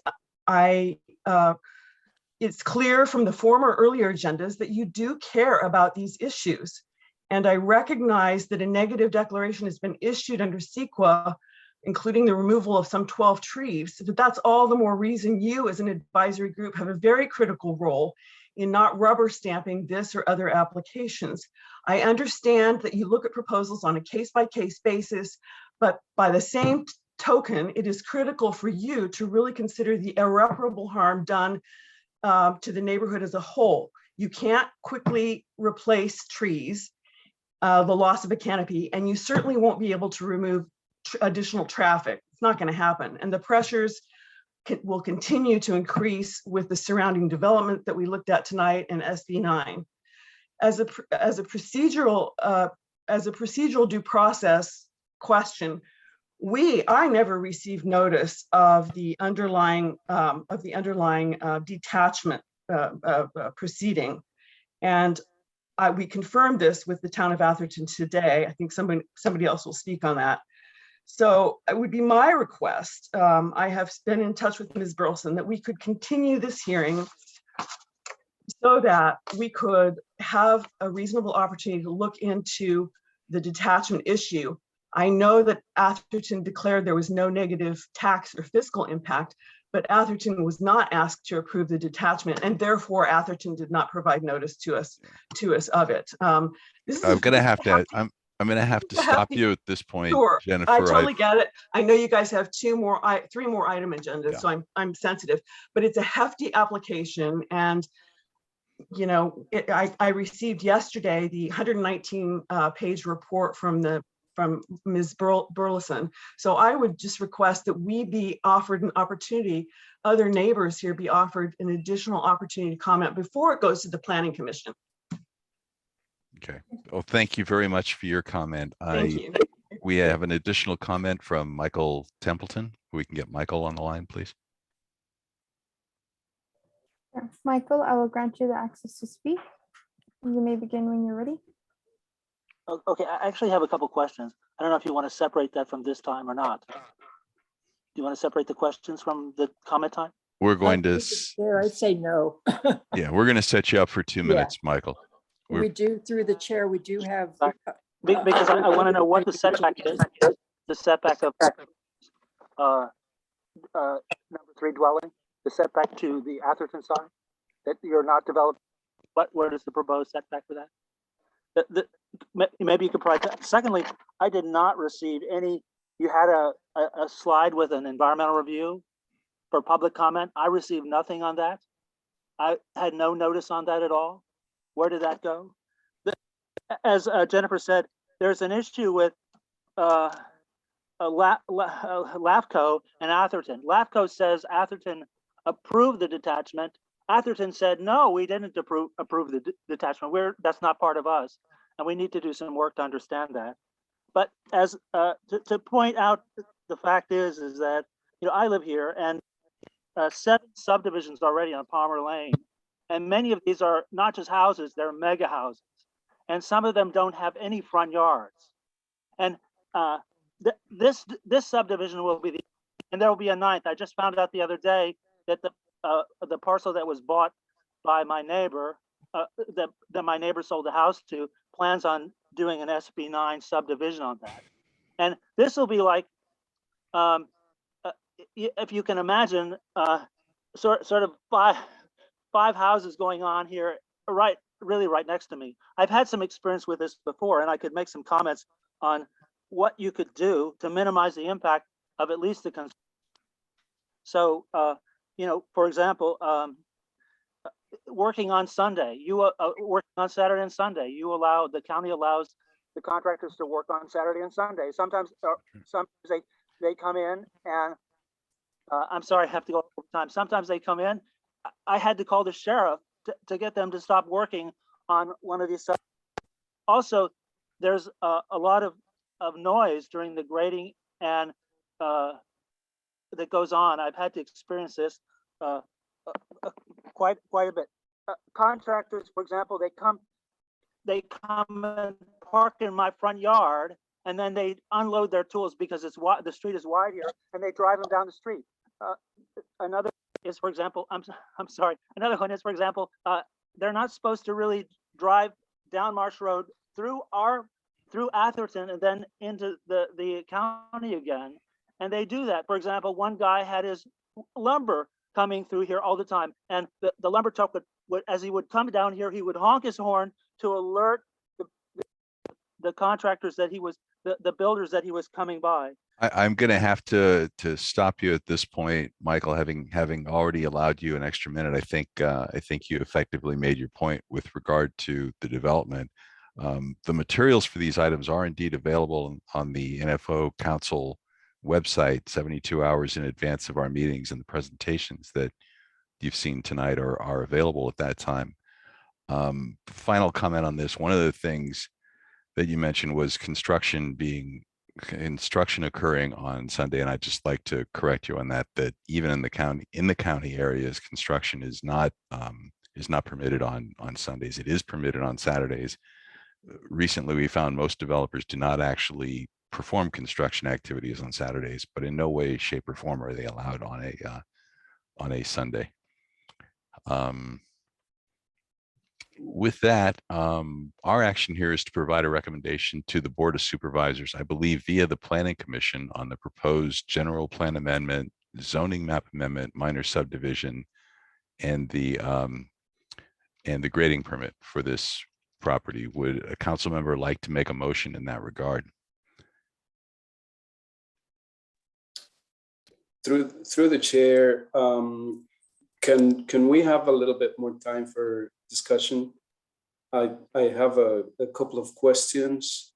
I'm not sure if you think that's possible. Certainly, Ever, if you would like to do that, that would be fine. So one of my questions is, if this is not the jurisdiction of Atherton, why is Atherton having to make a decision or not? That's something that I don't understand, and maybe we don't need to delve into that. But I just overheard that, and that's a bit confusing. Can you comment on if I that, may- Summer, please? Yes. So in 2018, the Local Agency Formation Commission went through a detachment process at their, I believe, March 2018 public meeting. And in that, as part of that process, they circulate out to all affected agencies, which included the town of Atherton. The detachment went to the LAFCO Commission, was approved for detachment. And since that detachment process currently does not have a zoning and general plan designation until the county assigns one, which is part of this application, but it is not within the town of Atherton's jurisdiction as of that LAFCO action in 2018. It is a parcel completely within the county's jurisdiction. And that was a decision by LAFCO that's already been made. Is that correct, Summer? Yes, that was Okay. made at their, yes. March Okay, so to 2018 cede meeting. that portion of Atherton that is now under the jurisdiction of the county. Correct. Okay. Councilmember Lopez, Linda, you have a question? Yeah. What, there was a comment made about lack of notification. What happened with that, Summer?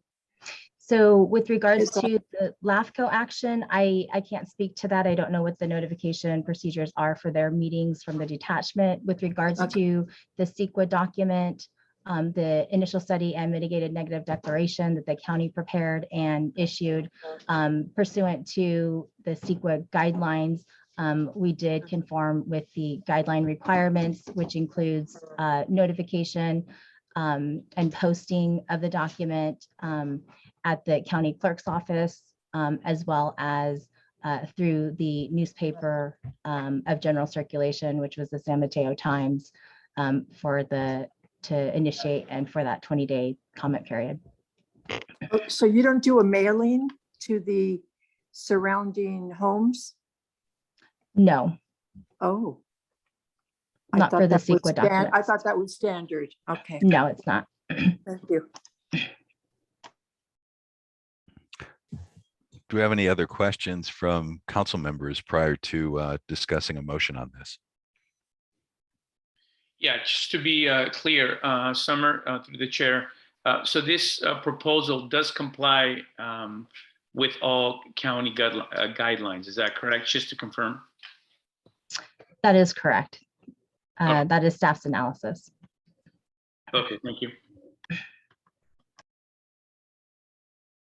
Is there any other discussion on the part of members of the council? Through the chair, if I may, I do want to underscore, and Summer can correct me if I'm wrong here, just to kind of circle back to the notice issues. The detachment issue is not before this commission this evening. That issue has been decided, right. I believe in 2018. So that's kind of a separate thing. And I think Summer was referring specifically to the fact that the CEQA documents are not mailed to or provided any mailed notice to the surrounding neighbors. Those are uploaded and presented as they're required to be pursuant to CEQA statutes. Is that correct, Summer? That's correct. And in addition, we do post all of our CEQA documents to the Planning and Building Department website. We have a CEQA page that we've started doing that as well for availability. Okay, thank you. Any other questions from council members? Not a question, but just to circle back to my initial comment about my worry about taking out trees that may be mature and replacing them with 15-gallon very tiny trees that are going to take many years to do the work of reforestation that we need. But I understand that that may be a set policy that we cannot change right at this point, but something that is necessary to look into moving forward at some point. Thank you. Very good. Councilmember Prado, Juan Carlos, I see your hand up. Yeah, through the chair. I completely agree with Ever. And even though if that's the county guidelines, 18 gallons, could we as a council make a recommendation that we go with 24-inch box trees that are a bit more mature and will create a mature canopy in a shorter period of time? Can we do that? Make that recommendation? Summer? May I? Yes. Yes, that is, I believe, within the council's purview to make that as part of the recommendation. That was 24-inch box trees, Juan Carlos? Yes.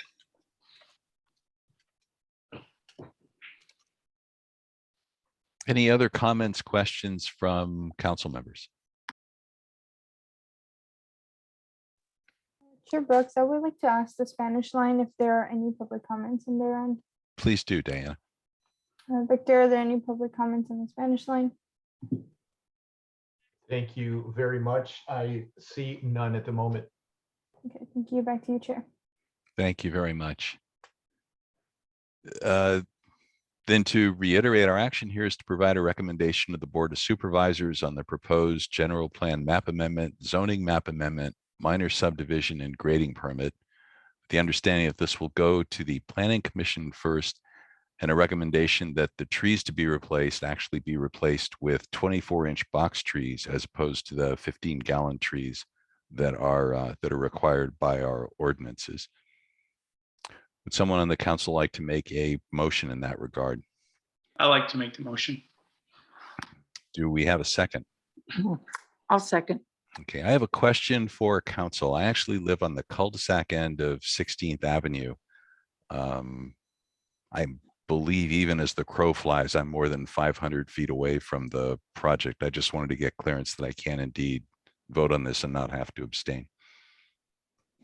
Yeah, as I mentioned before, the FPPC guidelines kind of set out a 500-foot radius as a presumed interest in the matter. Sounds like you're outside that 500-foot buffer, and so you are free to vote on the matter. And I also noted that this being an advisory commission, it's noting these for the record, I think is appropriate and sufficient. So yeah, but I appreciate the question and think that you're in a safe position to vote on this matter. Thank you very much, Brian. We have a motion. We have a second. We need a roll call vote on this. Commencing roll call now. Councilmember Juan Carlos Prado. Yes. Councilmember Beatriz Cerrillo. Abstain. Councilmember Linda Lopez. Abstain. Councilmember Everardo Rodriguez. Yes. Councilmember Jennifer Reese is absent. Vice Chair Blair Whitney. Yes. Councilmember Gabriela Ake is absent. Councilmember Setlali Gurencita is also absent. And Chair Brooks Sesser. Yes. We have 4 yes. I have to ask council, does that provide a passing of the motion or no? Yeah, there's how many are present? 7? Yes. Well, we have 4 of the 7 voting yes, so that would be appropriate. Very good. Thank you. Okay, thank you very much, everyone. And thank you for the presentation, Summer. Thank you. Next item on the agenda is a presentation on the North Fair Oaks rezoning and general plan amendment project. It's an introduction to the project team, an overview of the process and timeline, potential modifications to the North Fair Oaks CMU NMU zoning boundaries, and updates and revisions to the existing zoning regulations, standards and processes, and the environmental impact report for the project.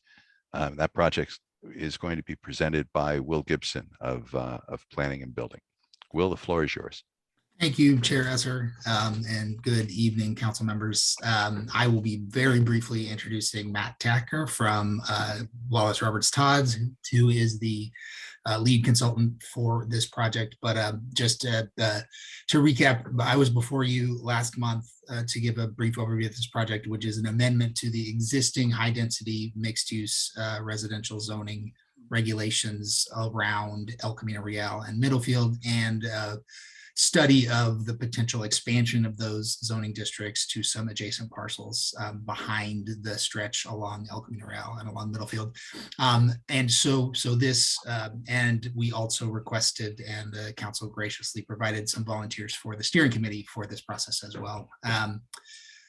And so this, that was a pretty basic overview, just a general review. We are here tonight to provide both an introduction to the consulting team, a far more detailed overview of the process and the timeline, and also to present some of the findings of the outreach that has taken place so far. And with that, I will introduce Matt. And Matt, I'd like to turn it over to you, and you can take it away.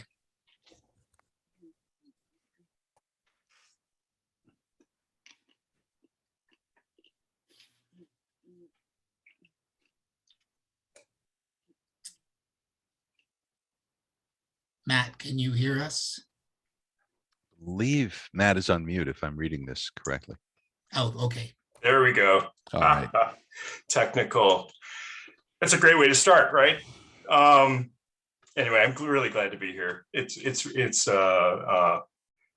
Feel very privileged to be working on this project with your community in North Fair Oaks. And I have a few slides I'd like to show, which will give you a sense of what the project is about. And there'll be a couple places to show where you have an opportunity for discussion and guidance, to give us guidance. Let me take the screen and bear with me.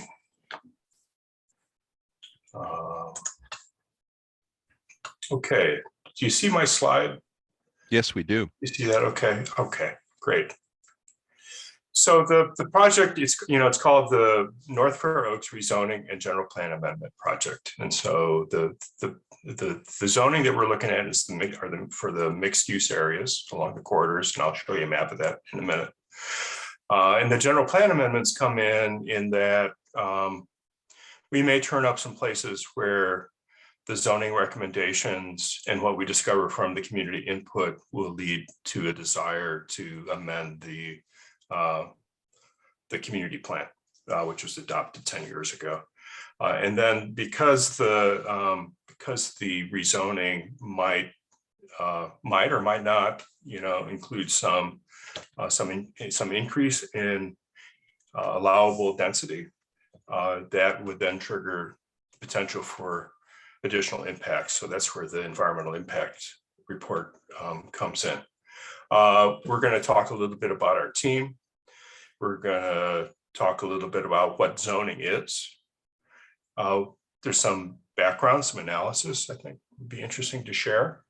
And we want to make sure that the information that we've gathered so far is on track. And then there's issues and themes from a variety of stakeholders and users of the zoning. We'll talk a little bit about schedule and next steps so that you know how your input and guidance will fit into the larger process.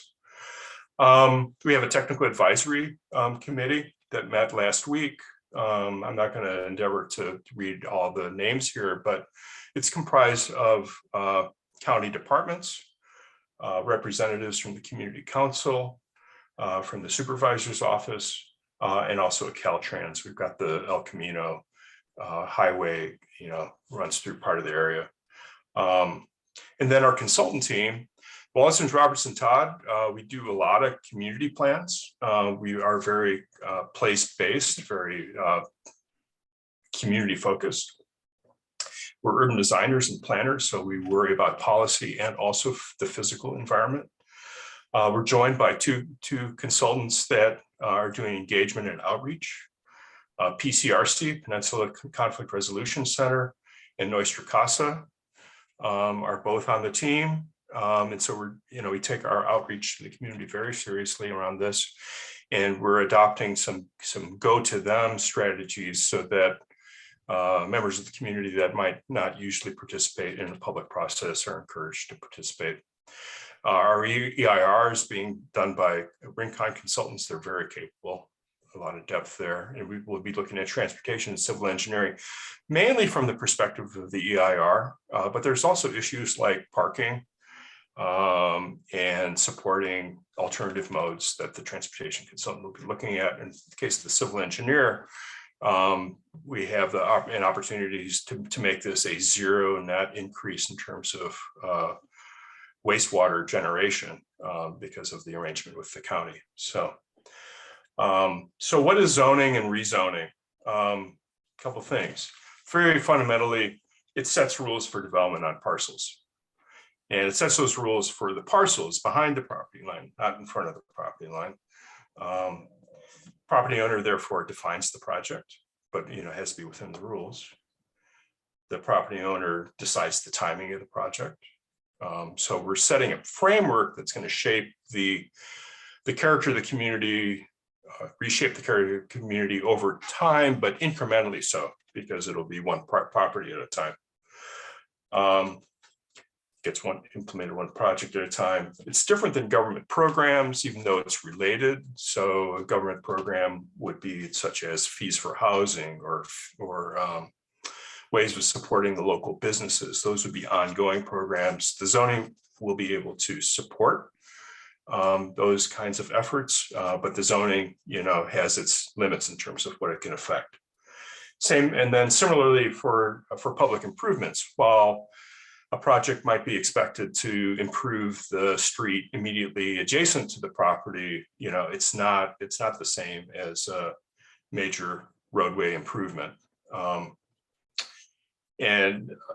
Speaking of which, there are several related public improvements in the area already that are going on already, and this project is distinct but related, just to name these.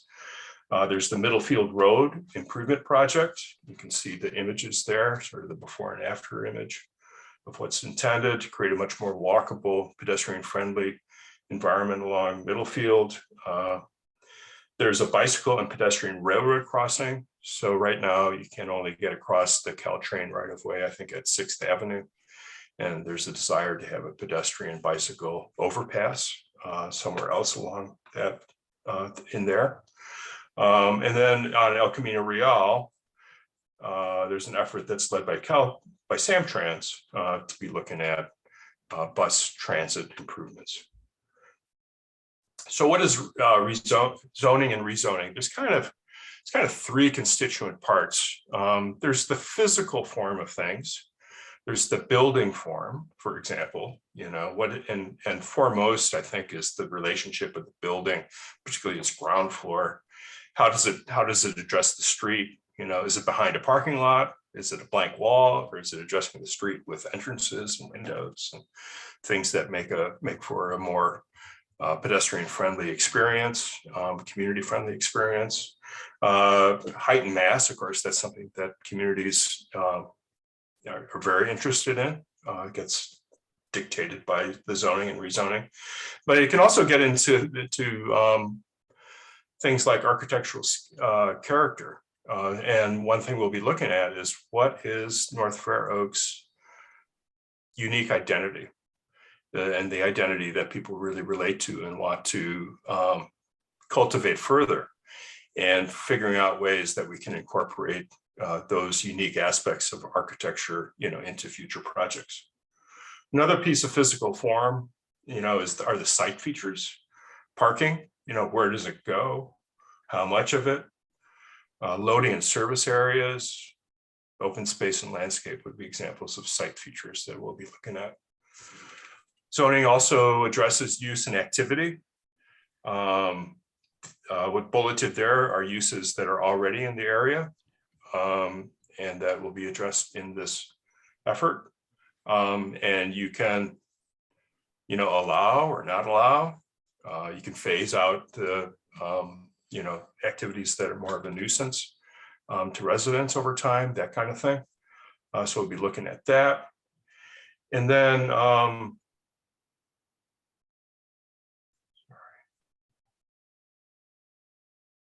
developer contributions. These are often called community benefits. And so zoning can require fees, for instance, for street improvements, for parking and transportation programs, for community facilities, and for art. It doesn't necessarily have to be fees. It can also be sort of in-kind contributions. Sometimes there needs to be additional work, such as a nexus analysis, which means that you gotta, before you can charge the fee, you gotta demonstrate that, what the actual costs are and what the fair share costs of the developer should be. But those are things that can be at least teed up by this rezoning project. Okay, so that's just a little primer on what is zoning. Next, we'll talk a little bit about some background, some analysis that we did. First, I think it's important for you to know, the areas that we're talking about. We're not talking about the residential areas, except for those areas that are kind of on the map on the right. There's some stippled, some light gray stippled areas, in here. Those are presently residential parcels, and county supervisors asked that we could at least consider the addition of those residential areas, because having larger development sites makes development more feasible. That in the absence of making it possible for larger sites, you might not see sort of desirable forms of housing actually constructed. And you can see that, but really the large areas of residential neighborhoods is not what we're focused on. We're really focused on the commercial and gradually increasingly mixed use corridors. The El Camino corridor, which is adjoined by the Fifth Avenue commercial corridor, and then along Middlefield. And I'll give you a few images and to give you a sense of what the character of each of these areas are. And it springs from the community plan. And we're being quite thorough in terms of examining the community plan and what the policies are that we need to implement in the zoning.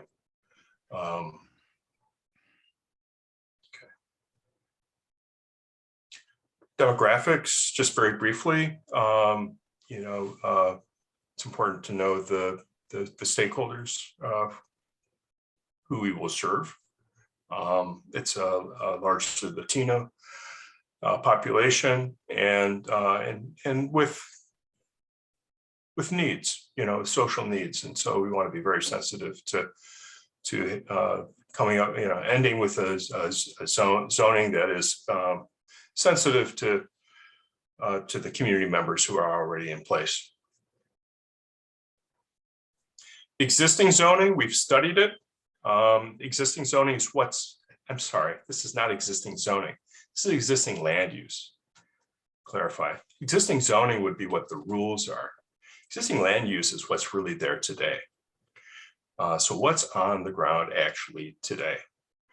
And almost a third of the entire area is light industrial.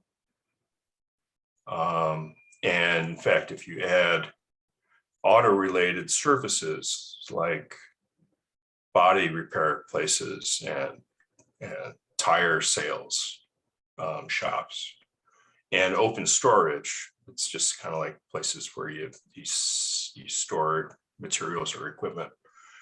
50% of the project area is comprised of those uses, and we need to have the policy discussion, but arguably those uses might most appropriately transition to other uses over time, that they may be holdovers from an economy of 50 or 60 years ago.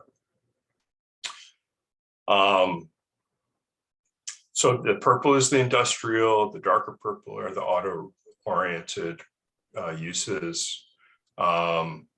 Mixed use is the maroon, the kind of the dark, the red, brownish red. The brighter red is straight commercial. We also have a little bit of office space. Professional office along El Camino Real. And then there's the single family areas that I pointed out earlier that were lighter gray in that last map. And the total acreage is almost 78 acres.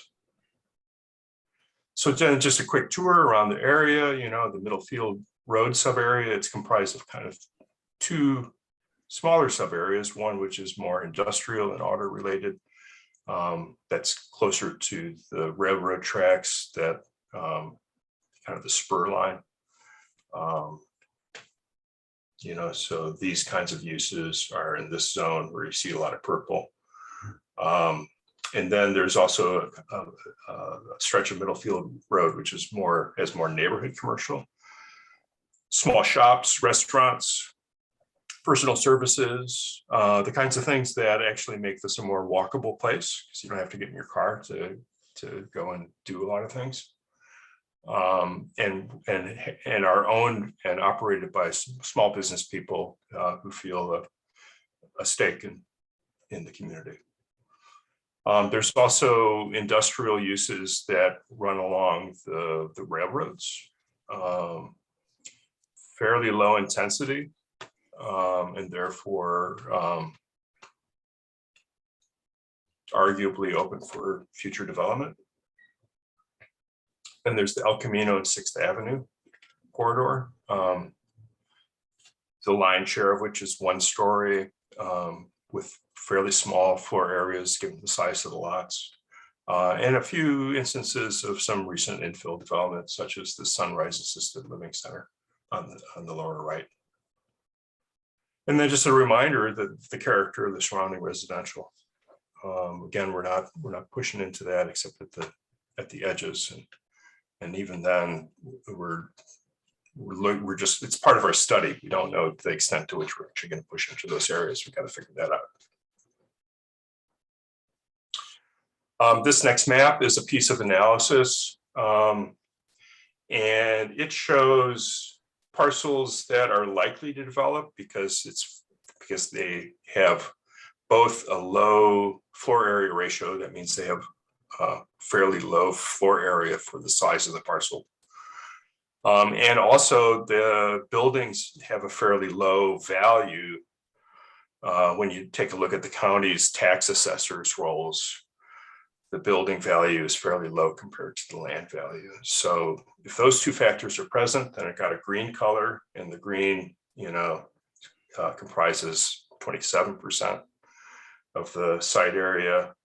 The unlikely are places where there's either larger buildings for the site, more floor area for the site, or where the building value is high. Those are unlikely. About a third of the area, 33%. And then the possible is either it's low floor area or it's low building value, but it's not both. It just gives you kind of a sense of what's in play and where it's generally located. And where it's generally located is kind of distributed throughout the sub areas, except for along Edison Way, where you see a pretty solid stretch of the green, which is more developable. And with that additional development, the additional capacity is going to be the need for environmental impact report. And there's an EIR scoping meeting with the Planning Commission on May 11th.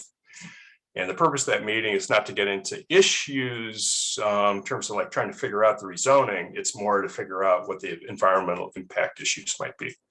What should they study in the environmental impact report? And if you have an interest in that, I certainly encourage you to attend. So we're going to, summarize these issues, as part of a memo and make that available as a kind of resource for you and other other decision makers and for the public. And we'll have that available next time we come back for you. Before we kind of wrap up this phase of analysis and all, I want to pause here. It's like, what stands out for you out of the analysis that you saw? Did we get anything wrong? And did we miss anything important, you think, in terms of, thinking about the area? So I think I'll just pause there. And Brooks, if you don't mind facilitating a little please, conversation, we'll take notes. If we have any questions in particular from council members not involved in the committee on this, please, if you would like to respond to Matt's questions, please go ahead. See if we have any Just as a point of clarification, could I jump in just before we start the discussion? I believe Matt said that the supervisor had directed us to explore the expansion zoning areas. The Planning and Building Department initiated this project because of what we're hearing related to how the zoning was functioning in the area. The Board of Supervisors as a whole approved us seeking funding to pursue it, but we received no specific direction from any individual supervisor. Yeah, I apologize that I misunderstood. Any comments or questions from council members? What you've heard from Matt so far? Okay, please. Oh, I see a hand now. Just a moment, please. Councilmember Rodriguez, ever go ahead.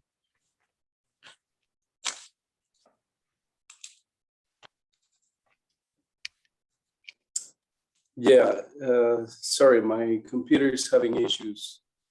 But can you hear me okay? We can hear you now, Ever. Great. Yeah. So something that I don't see being considered is,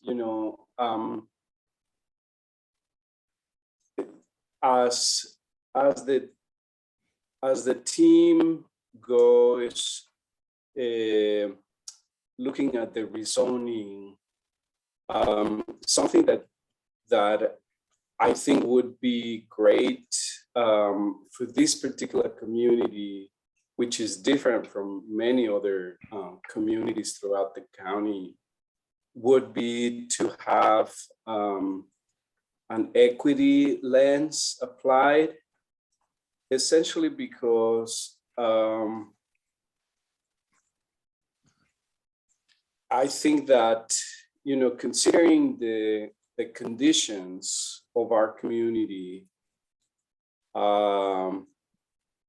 which are, very detrimental when compared to other communities, everything affects us in a very different way. And let me give you an example.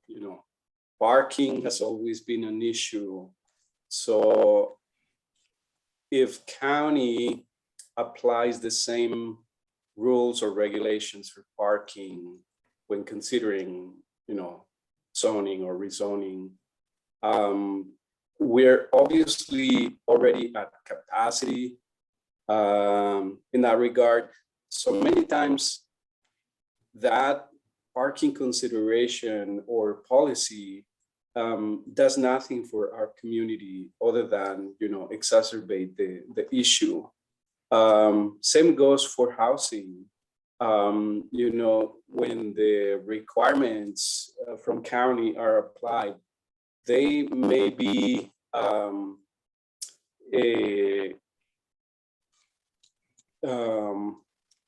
insufficient for our community.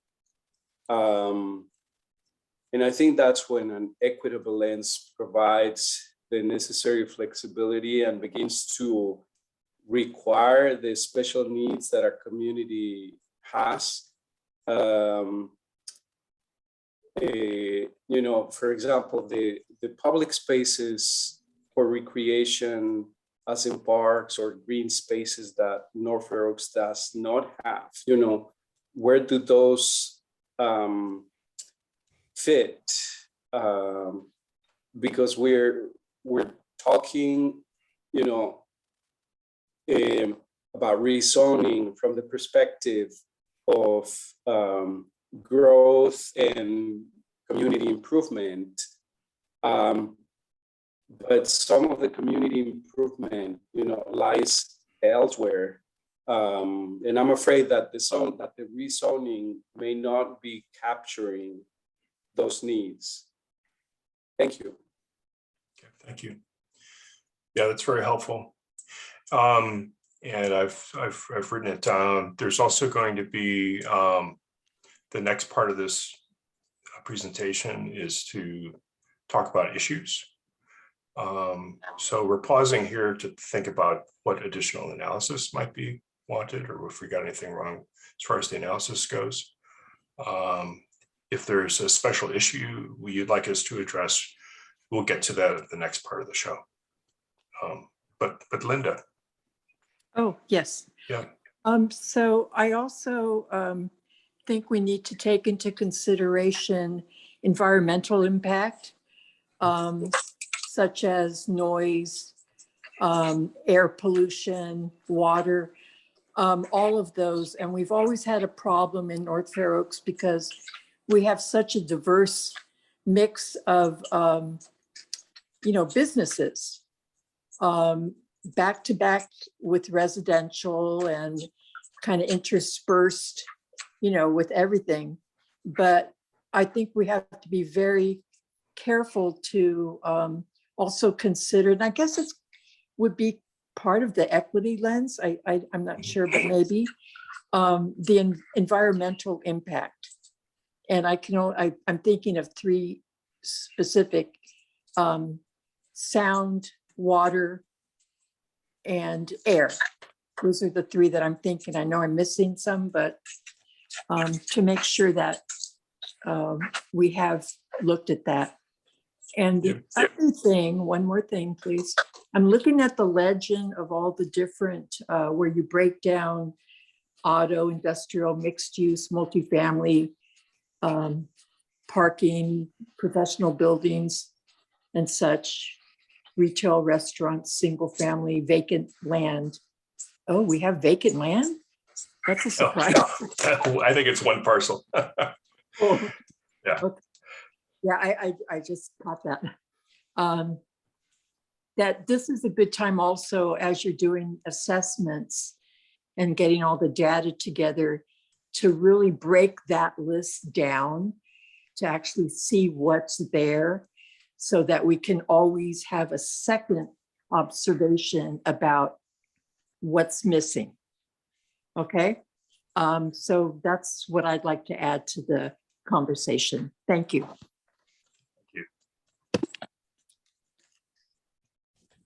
Any other comments or questions from council members? Please then go ahead, Matt. Yeah, I just want to say the point about what's missing is both comments very much appreciated. Yeah, what's missing, that's also going to be part of our public outreach, because we also want to hear what members of the community think is missing. And yeah. It's true through our zoning, we can kind of tilt the table towards those things that those kinds of uses that the community might want to have. So then the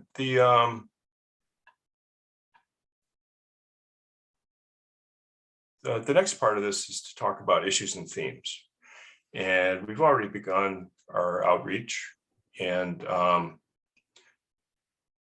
been listening carefully. And we've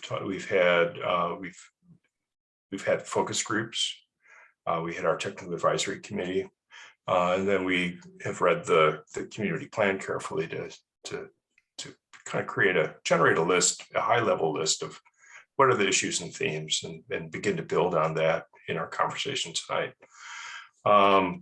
So it's a lot of words. I apologize for that, but I think trying to distill it further, you might leave something out. So we'll just kind of read through it. And there's not an order, from most important or less important. Although I did try to start with the things that I think are of more general importance, and kind of move towards things that are more detailed. Reinforce North Fair Oaks cultural traditions and sense of place. That's something that comes through pretty loud and clear in the community plan. Redevelop underutilized land to support residential variety and local employment. Get a policy right out of the community plan. Prioritize and eliminate unnecessary barriers to affordable housing. And that's something that the zoning can certainly do. The zoning that's in place today is difficult to administer, and it may have some barriers that aren't necessary. Encourage active uses and pedestrian friendly street frontages. Again, that's something we can definitely do in the zoning. Allow a range of uses while limiting industrial nuisances. support local businesses, leverage community serving facilities and amenities, encourage walking, transit, and bicycling while providing efficient parking, and create a more vibrant, healthful, sustainable, and equitable community. That's from the community plan. And we can provide a more detailed analysis of the community plan next time we meet if you'd like. So then we had 3 community focus groups. Those are interviews, where we gathered people together in a single room and asked them about their values and their thoughts. The first we're going to talk about is the community focus group. This was largely comprised of business owners, but also some representatives of community-based organizations in the area. Encourage more affordable housing, enhance walkability and safety, maintain existing restaurants and small shops, celebrate art, Latino culture, and a welcoming small town feel, address parking demand, provide community space, encourage grocery stores, daycare, and shared workspace, restrict bars and address problem behavior from alcohol and drug use, buffer industrial uses from residential and clean up contamination, and beautification just generally, such as street trees and greenery.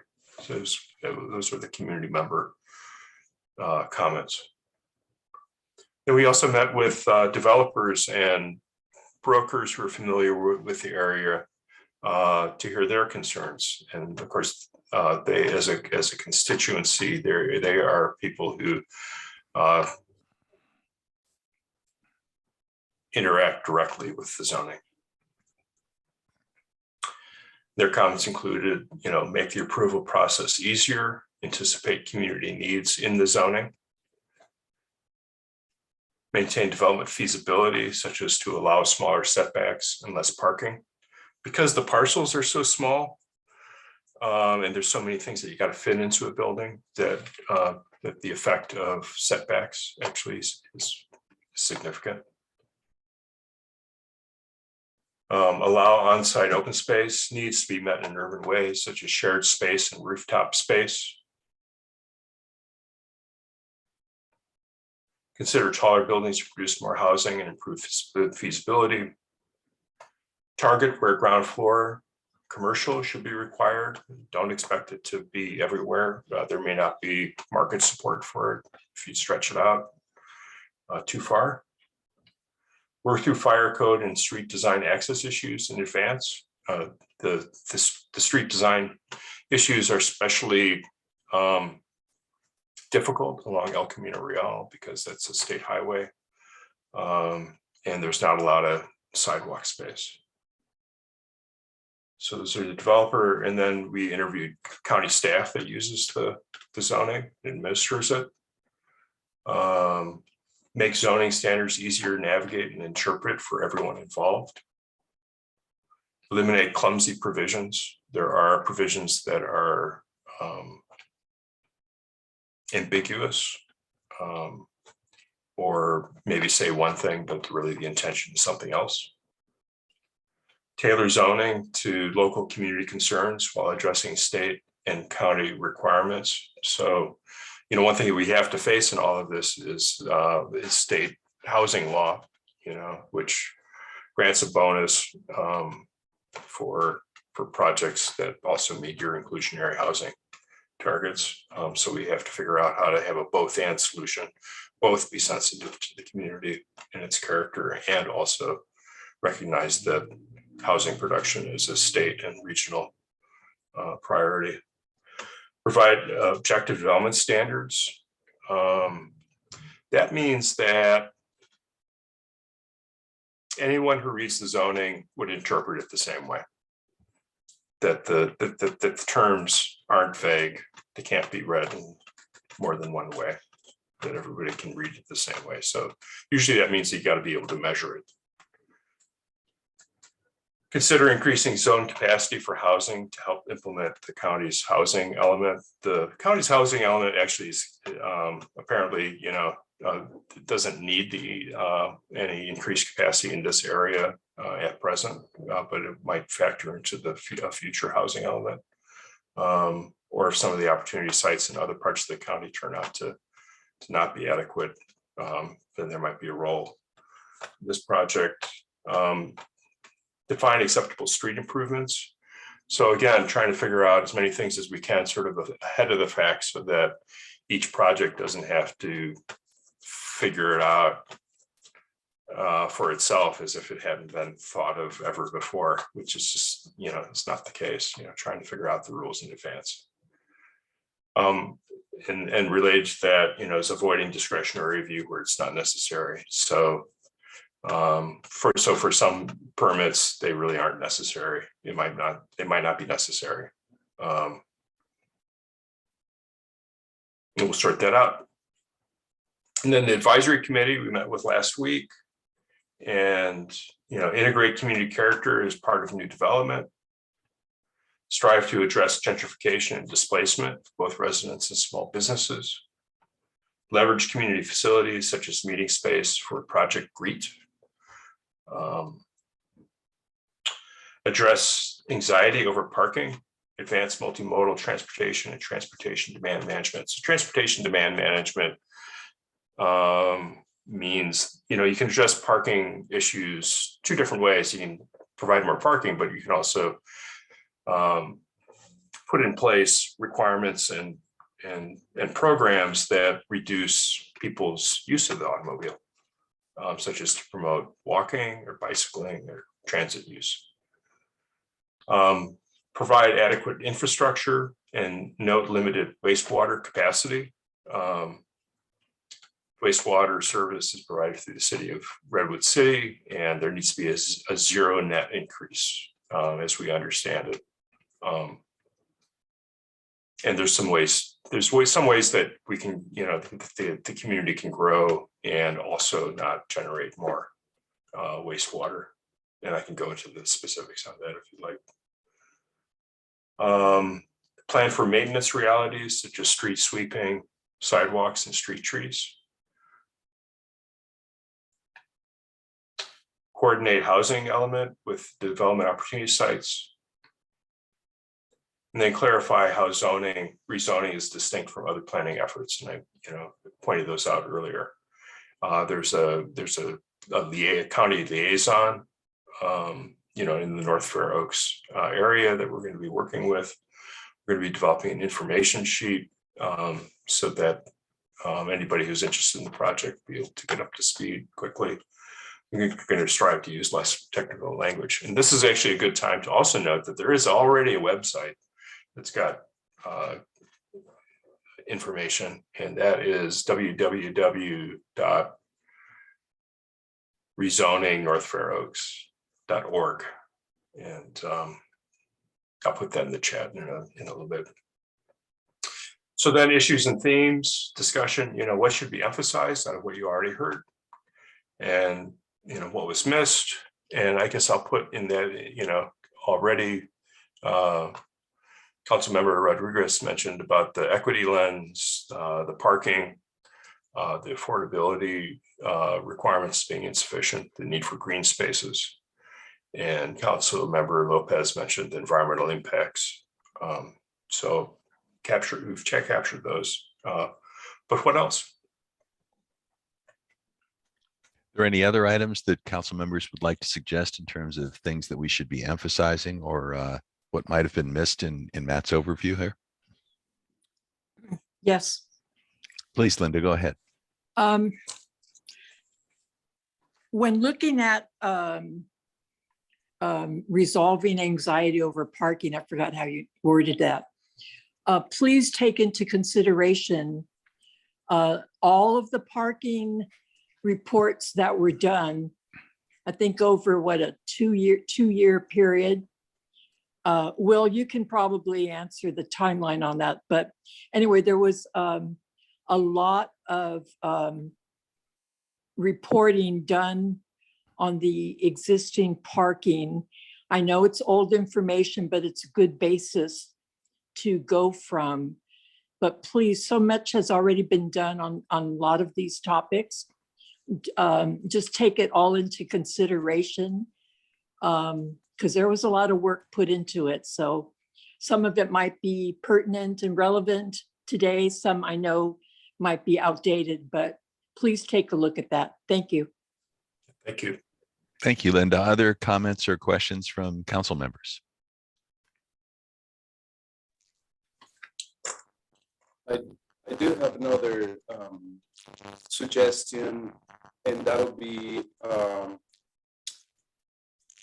to also look more closely at enforcement, because many times things might be related to zoning where, you know, maybe the place is being a light industrial zone, but does that allow the business owner to have their junk, you know, in their premises, or sometimes even outside on the curb?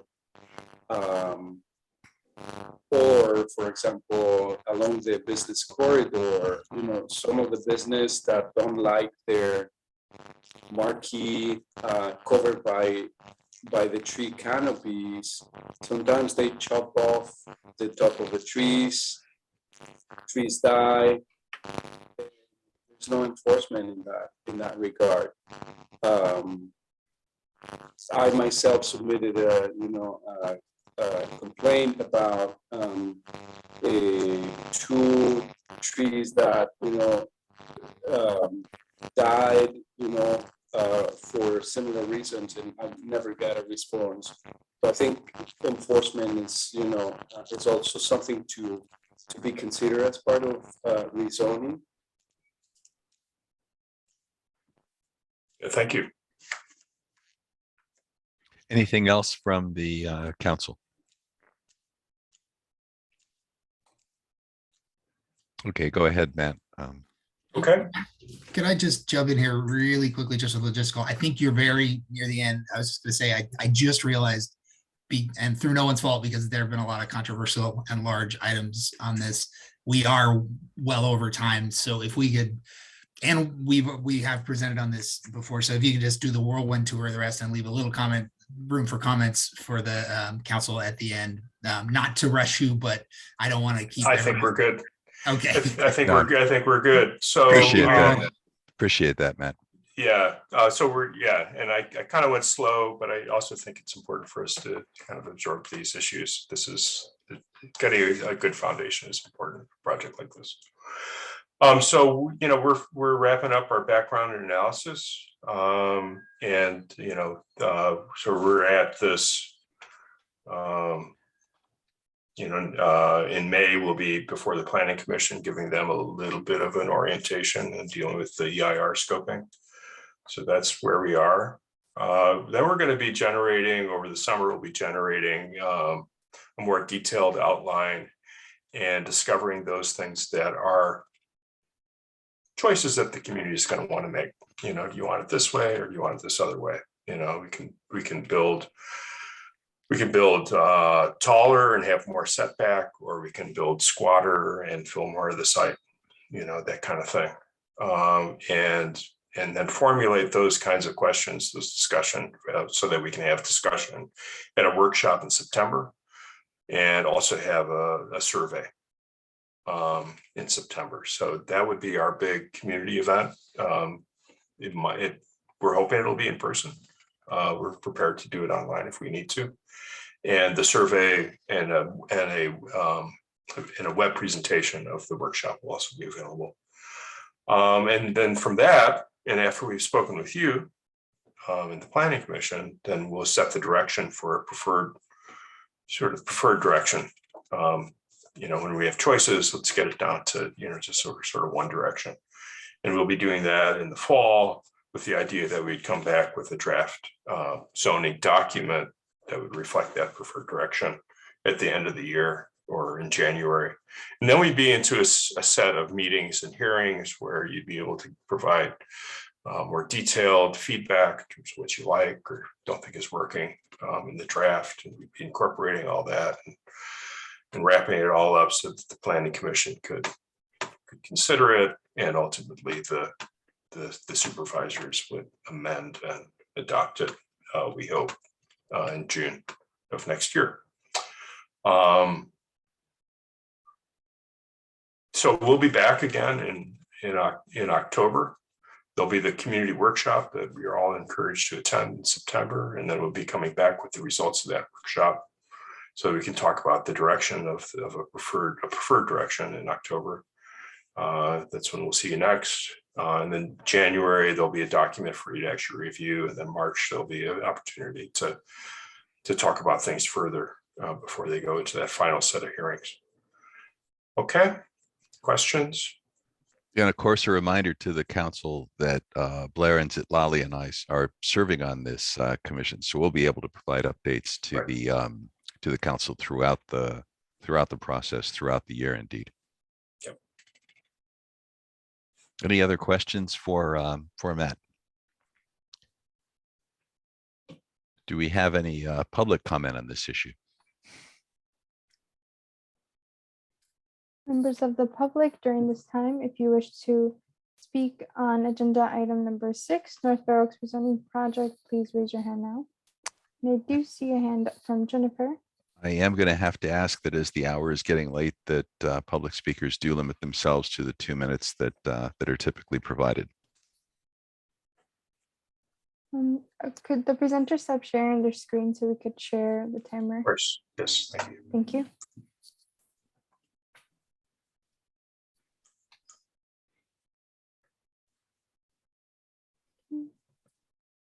Jennifer, you may begin when you're ready. Thank you. I appreciate that the hour is late and you are almost 40 minutes past your dead end time, but this is an issue that I've also been following as a very committed member of the community, and I hope to participate in it. And I very much appreciate hearing the report of Matt Tacker, and I would like to request a copy of the slides tonight. And thank you so much, all of you in the council, for your time to the community. Appreciate it very much. And thank you for your input this evening, Jennifer. Do we have additional public comment?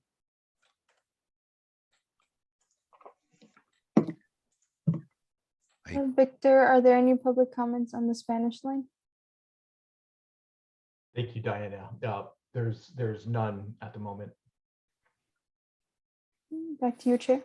Okay, well, thank you. Thank you very much, Matt and Will, for the presentation this evening. And again, those of us on the committee will continue to provide updates to the council as the project progresses. Last agenda topic this evening is a presentation from Job Train, its history, programs, and future, serving San Mateo County youth and adults, and in particular, North Fair Oaks.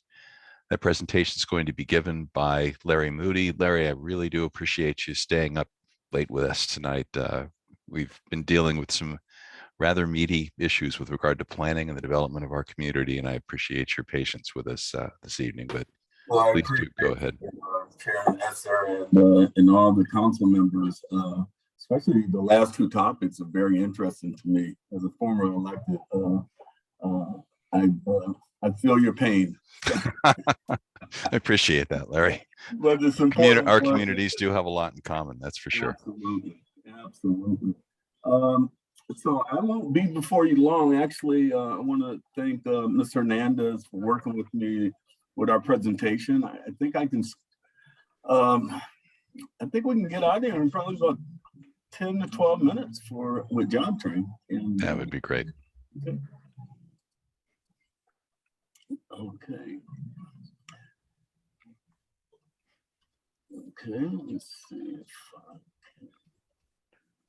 Ms. Hernandez, am I controlling this or you? I can move the slides.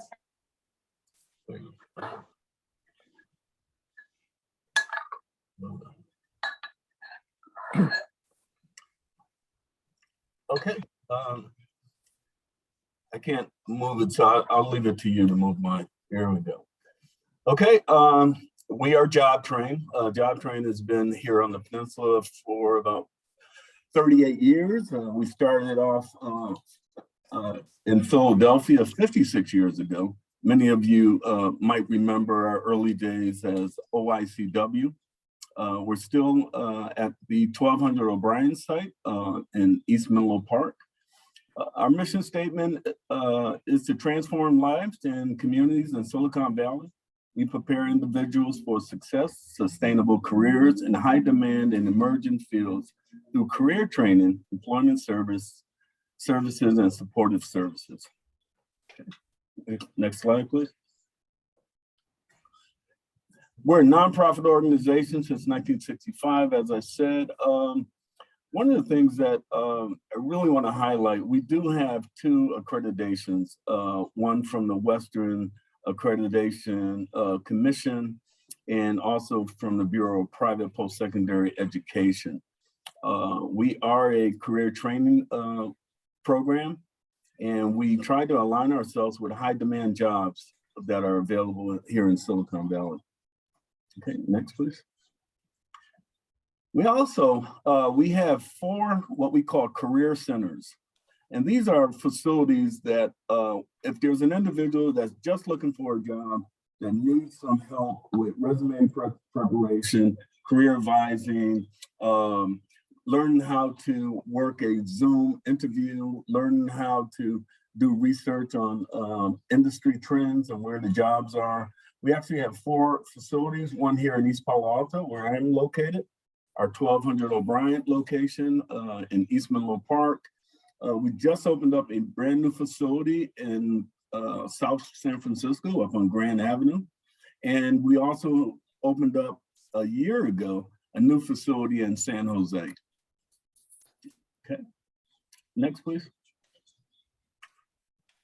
Our demographics are similar to the demographics of North Fair Oaks, as well as East Menlo Park and East Palo Alto.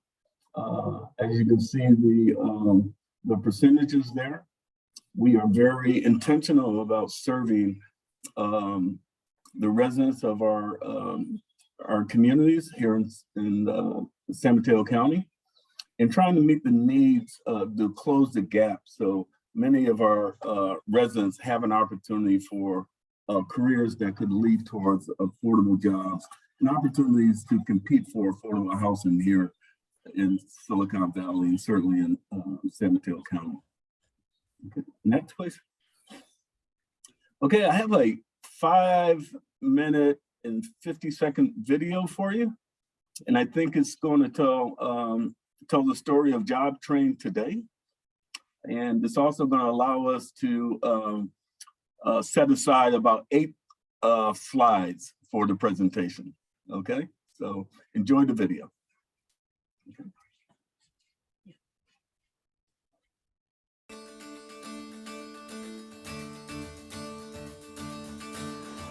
Hello, welcome to Job Train. If you're looking for a career in a high demand field at no cost, you've come to the right place. Come with me and I'll show you around. Job Train is located in the heart of the Bay Area Peninsula. People come to Job Train from all over to better their lives and find stable careers in high demand pathways, including healthcare, construction, culinary arts, and information technology. Let's talk to some of our staff and our students and hear more about how Job Train can help you better your life. Stretching it here. We focus on the administrative skills, which include communication with patients, with doctors. We also teach them or train them on the clinical skills like measuring the vitals, blood pressure, pulse, respiration, how to do blood draws, injections, the basics which they require to get started as a medical assistant. Pretty much what we're doing today, we're also learning other injections like intramuscular subcutaneous, and also blood drawing, which they're doing over there. It is definitely a challenging program, but the job trained staff are always available to support all of you.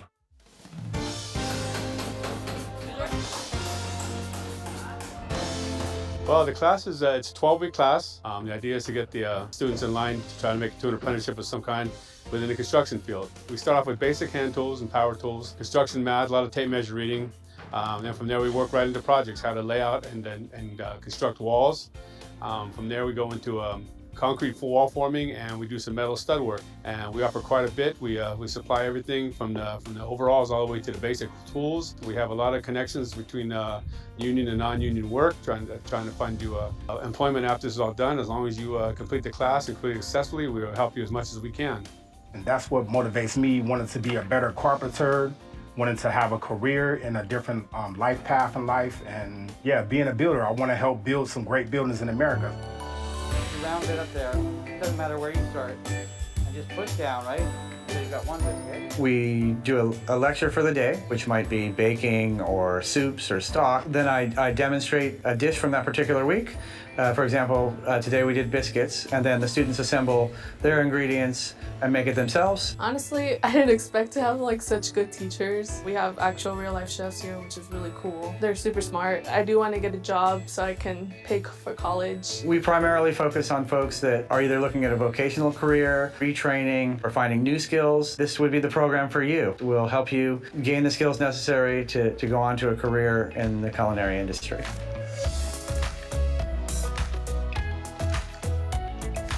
We teach online.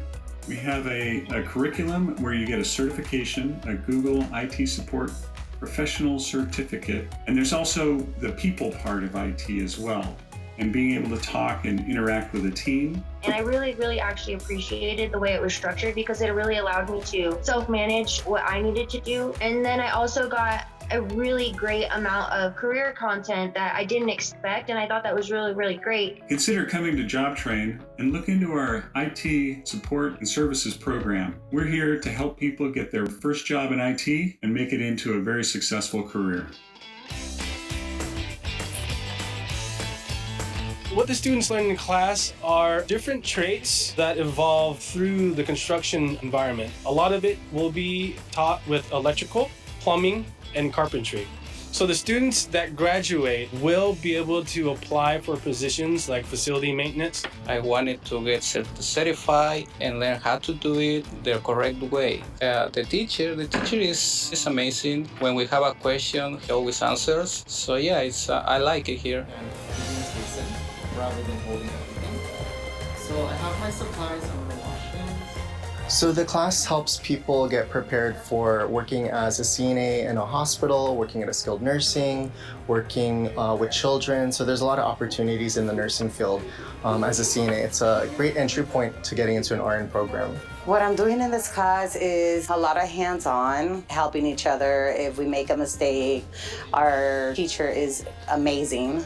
I am now able to be fully committed, and I also got a job offered at Stanford. So due to that, I need my license. So you should consider joining the CNA class if you are looking to help out the community, if you're looking into moving your career to working as an LVN or RN in the future, because there is a need for a lot of nurses, especially it's a growing field, and there's just so many opportunities as a nurse, especially this day and age. If you're someone who's scared, but you know you're ready, just go for it. Look around you and see what's there and put yourself out there, because then nobody's gonna do it for you. You have to do it yourself. Of course, I will. I will recommend come to Job Trains and start learning. This will be a good step ahead for a new career. I would say do it. I wasn't entirely sure about the IT program either, but I'm 110% glad I did it. I hope everyone else who's in this field, in the carpentry field or in job training, can come along and let's help build this country. So that's what motivates me.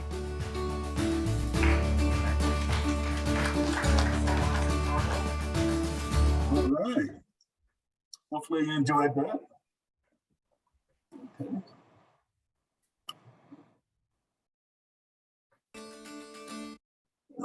Okay. So while we're teeing up the presentation again, just to remind you, all our all the programs and all the services are free to our San Mateo County residents. And one of the things we hope to do by presenting tonight is just to inform you and remind you that Job Train is one of your community partners. And as you as council members interact with your community, let people know whether they're young or old, that if they're looking for a career path, they're looking for that certification, they're looking for that job that will allow them to really compete for housing, to create a pathway for their family to really be here in San Mateo County for the long haul. Come to Job Train and we'll do an assessment and we'll try to put them into the right program that can help them along the way. Okay. Right now, you're looking at a photo of our brand new building that's scheduled for opening in 2023, next year. And this one is located in East Palo Alto. And our new facility has already went through the planning stages. We're still working out some community benefits with the city of East Palo Alto, but we're really excited that we're going to have a long-standing future in this new Class A building complex in East Palo Alto. Okay. Next. So here's some talking points that you can carry with you in your community. Why Job Train? 76% of our job placements, our average job placements after graduation are around 76%. We're very proud of that number, that it really means that our training gives individuals a solid foundation to get into a new industry. 77% are still employed after 1 year. We have a tremendous alumni database. Over 1,600 alumni have participated in job training programs in the 36 years that they've been here on the peninsula. And the average hourly rate is at $23 per hour, right? So if you have a young person, 18 to 24 years old, or a person who's looking for a career change, $23 an hour is a reasonable good start for new industry. Okay, almost there. We are very focused on today's youth. We know that many youth are, oftentimes they have challenges completing their education and getting a high school diploma. Sometimes they have to take a pathway through a GED program. Maybe they're impacted by juvenile incarceration. Maybe they've been required to leave school and go help their family to make ends meet. We actually have a program that will help subsidize that lack of income with individuals who are between the ages of 17 to 24 years old. So if you know young people in your neighborhood who seem like they need an opportunity to be case managed, they need an opportunity to kind of get back on the right path, send them over to the job training. We'll have a conversation with them and see if they can qualify the programs that we have available. Okay. We offer, I'm gonna go very quickly here. We offer online courses for ESL beginners and intermediates, digital literacy, computer literacy, and Spanish. Okay, thank you. Okay, you can turn, this is the ESL classes that we offer all students who are in need of ESL support. Okay. Like I said, we do the digital literacy classes. All these classes are presently done online, and it's pretty much a Monday through Thursday activity. Okay. And next. Okay, next. Okay. And we offer a pathway towards graduation. Many of our students who have gone through our culinary programs, our construction trade programs, maybe they're one of the young people who got involved with our youth program.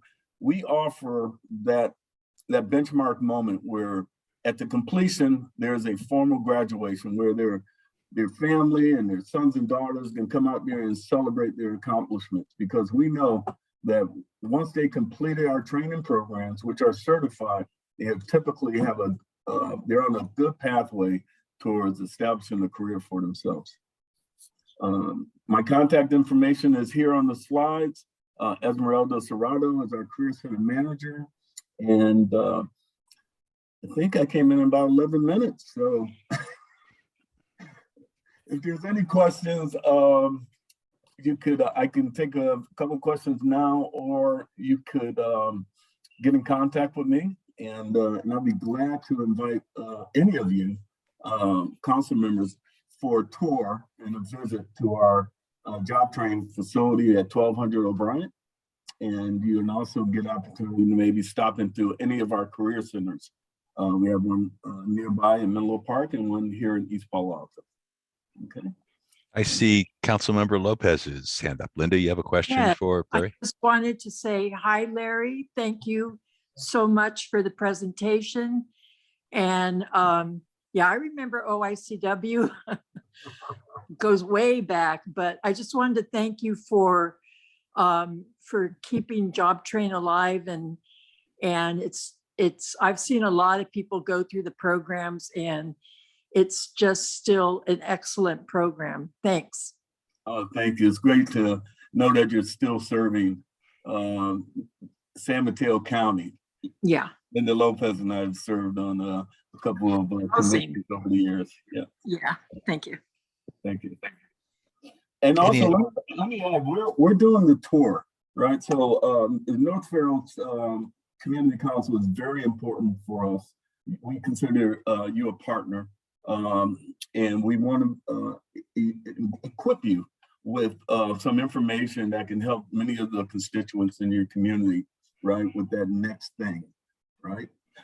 We've also gone to the Youth Commission of San Mateo County. We're going to do a presentation with the Veterans Commission. As we know, I mean, we're trying to get things up and running again here in San Mateo County and in America. And we want to make sure that our county, right, is fully equipped, right, to get the wages that are, will give them opportunity to live and stay here in San Mateo County, to feel some pride in the work that they do each and every day. And job training is a place where people can come for free and get the skill sets that they need. Okay. Do we have additional questions or comments from council members?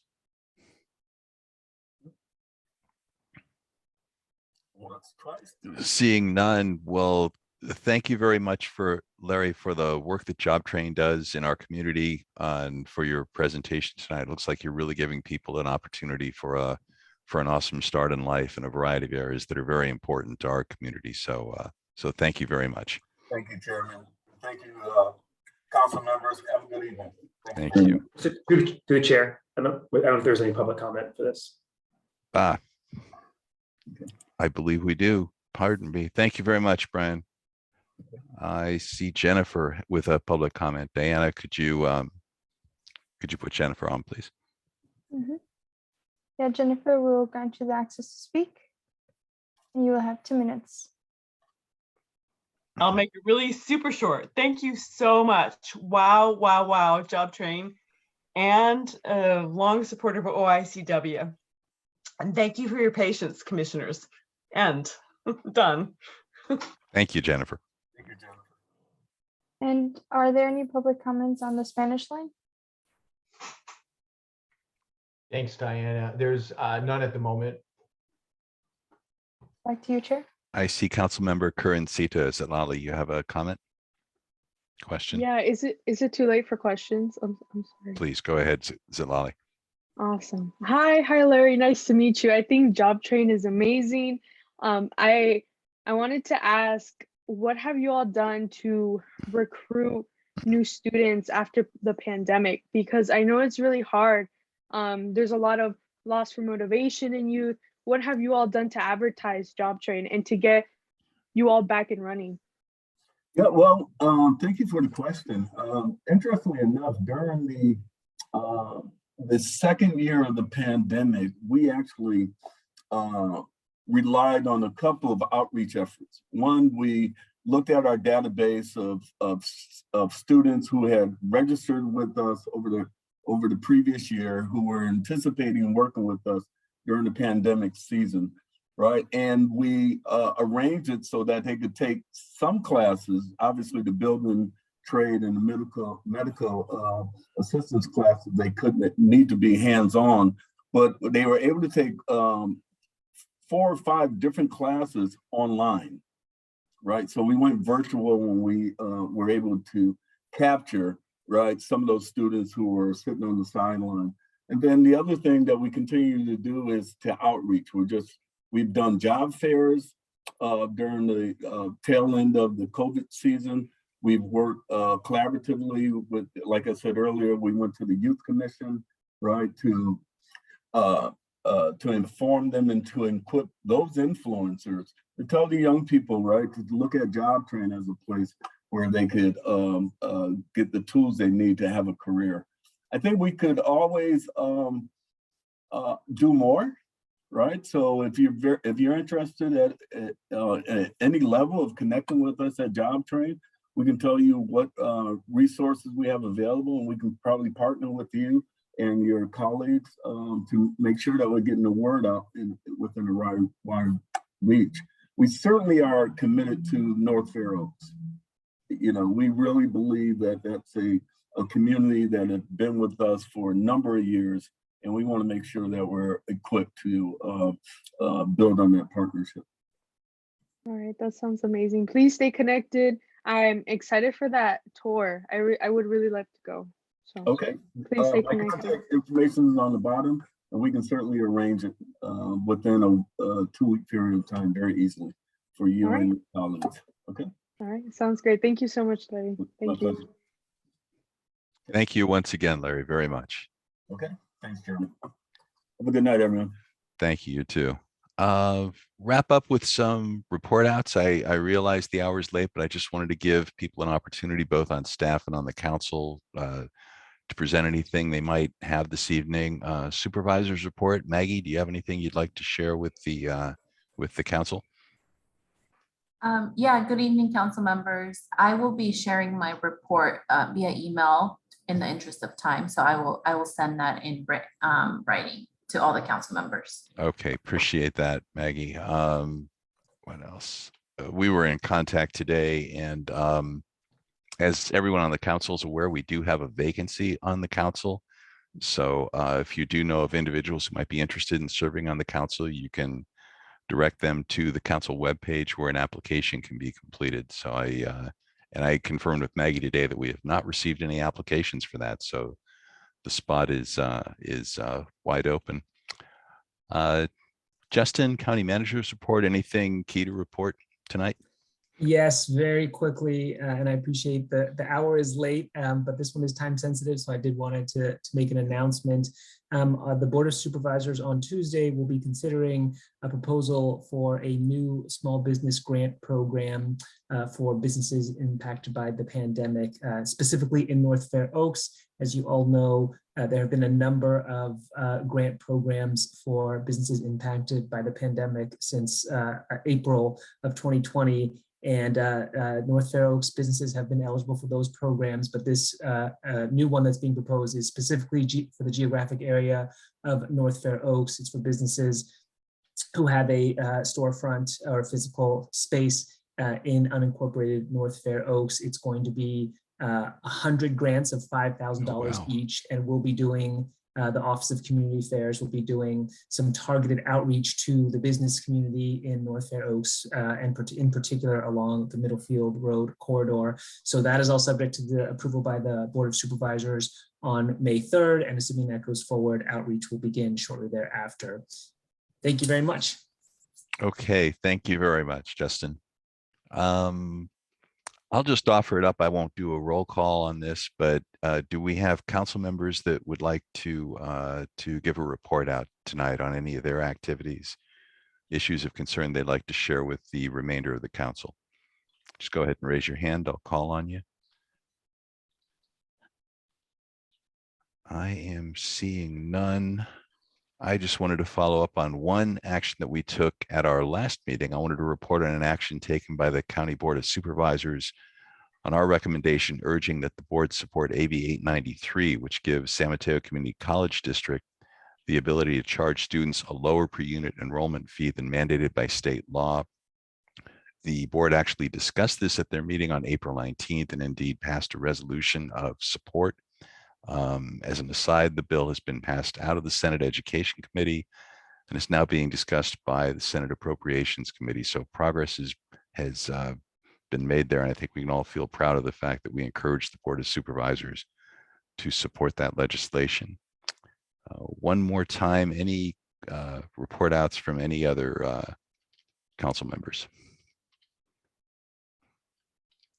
Okay, in that case, I'd like to thank all of our presenters tonight, members of the public who contributed to our session. Again, thanks to everyone on county staff for helping us out. We could not conduct these meetings without you. Our next meeting is actually a study session that's going to happen on May 19th. We're going to hear a variety of reports from county health. I believe 4 or 5 different departments are going to present to us in the study session format. So we'll get a good overview of the programs that are going on by county health to benefit our community. And with that, I will entertain a motion to adjourn. Make the motion.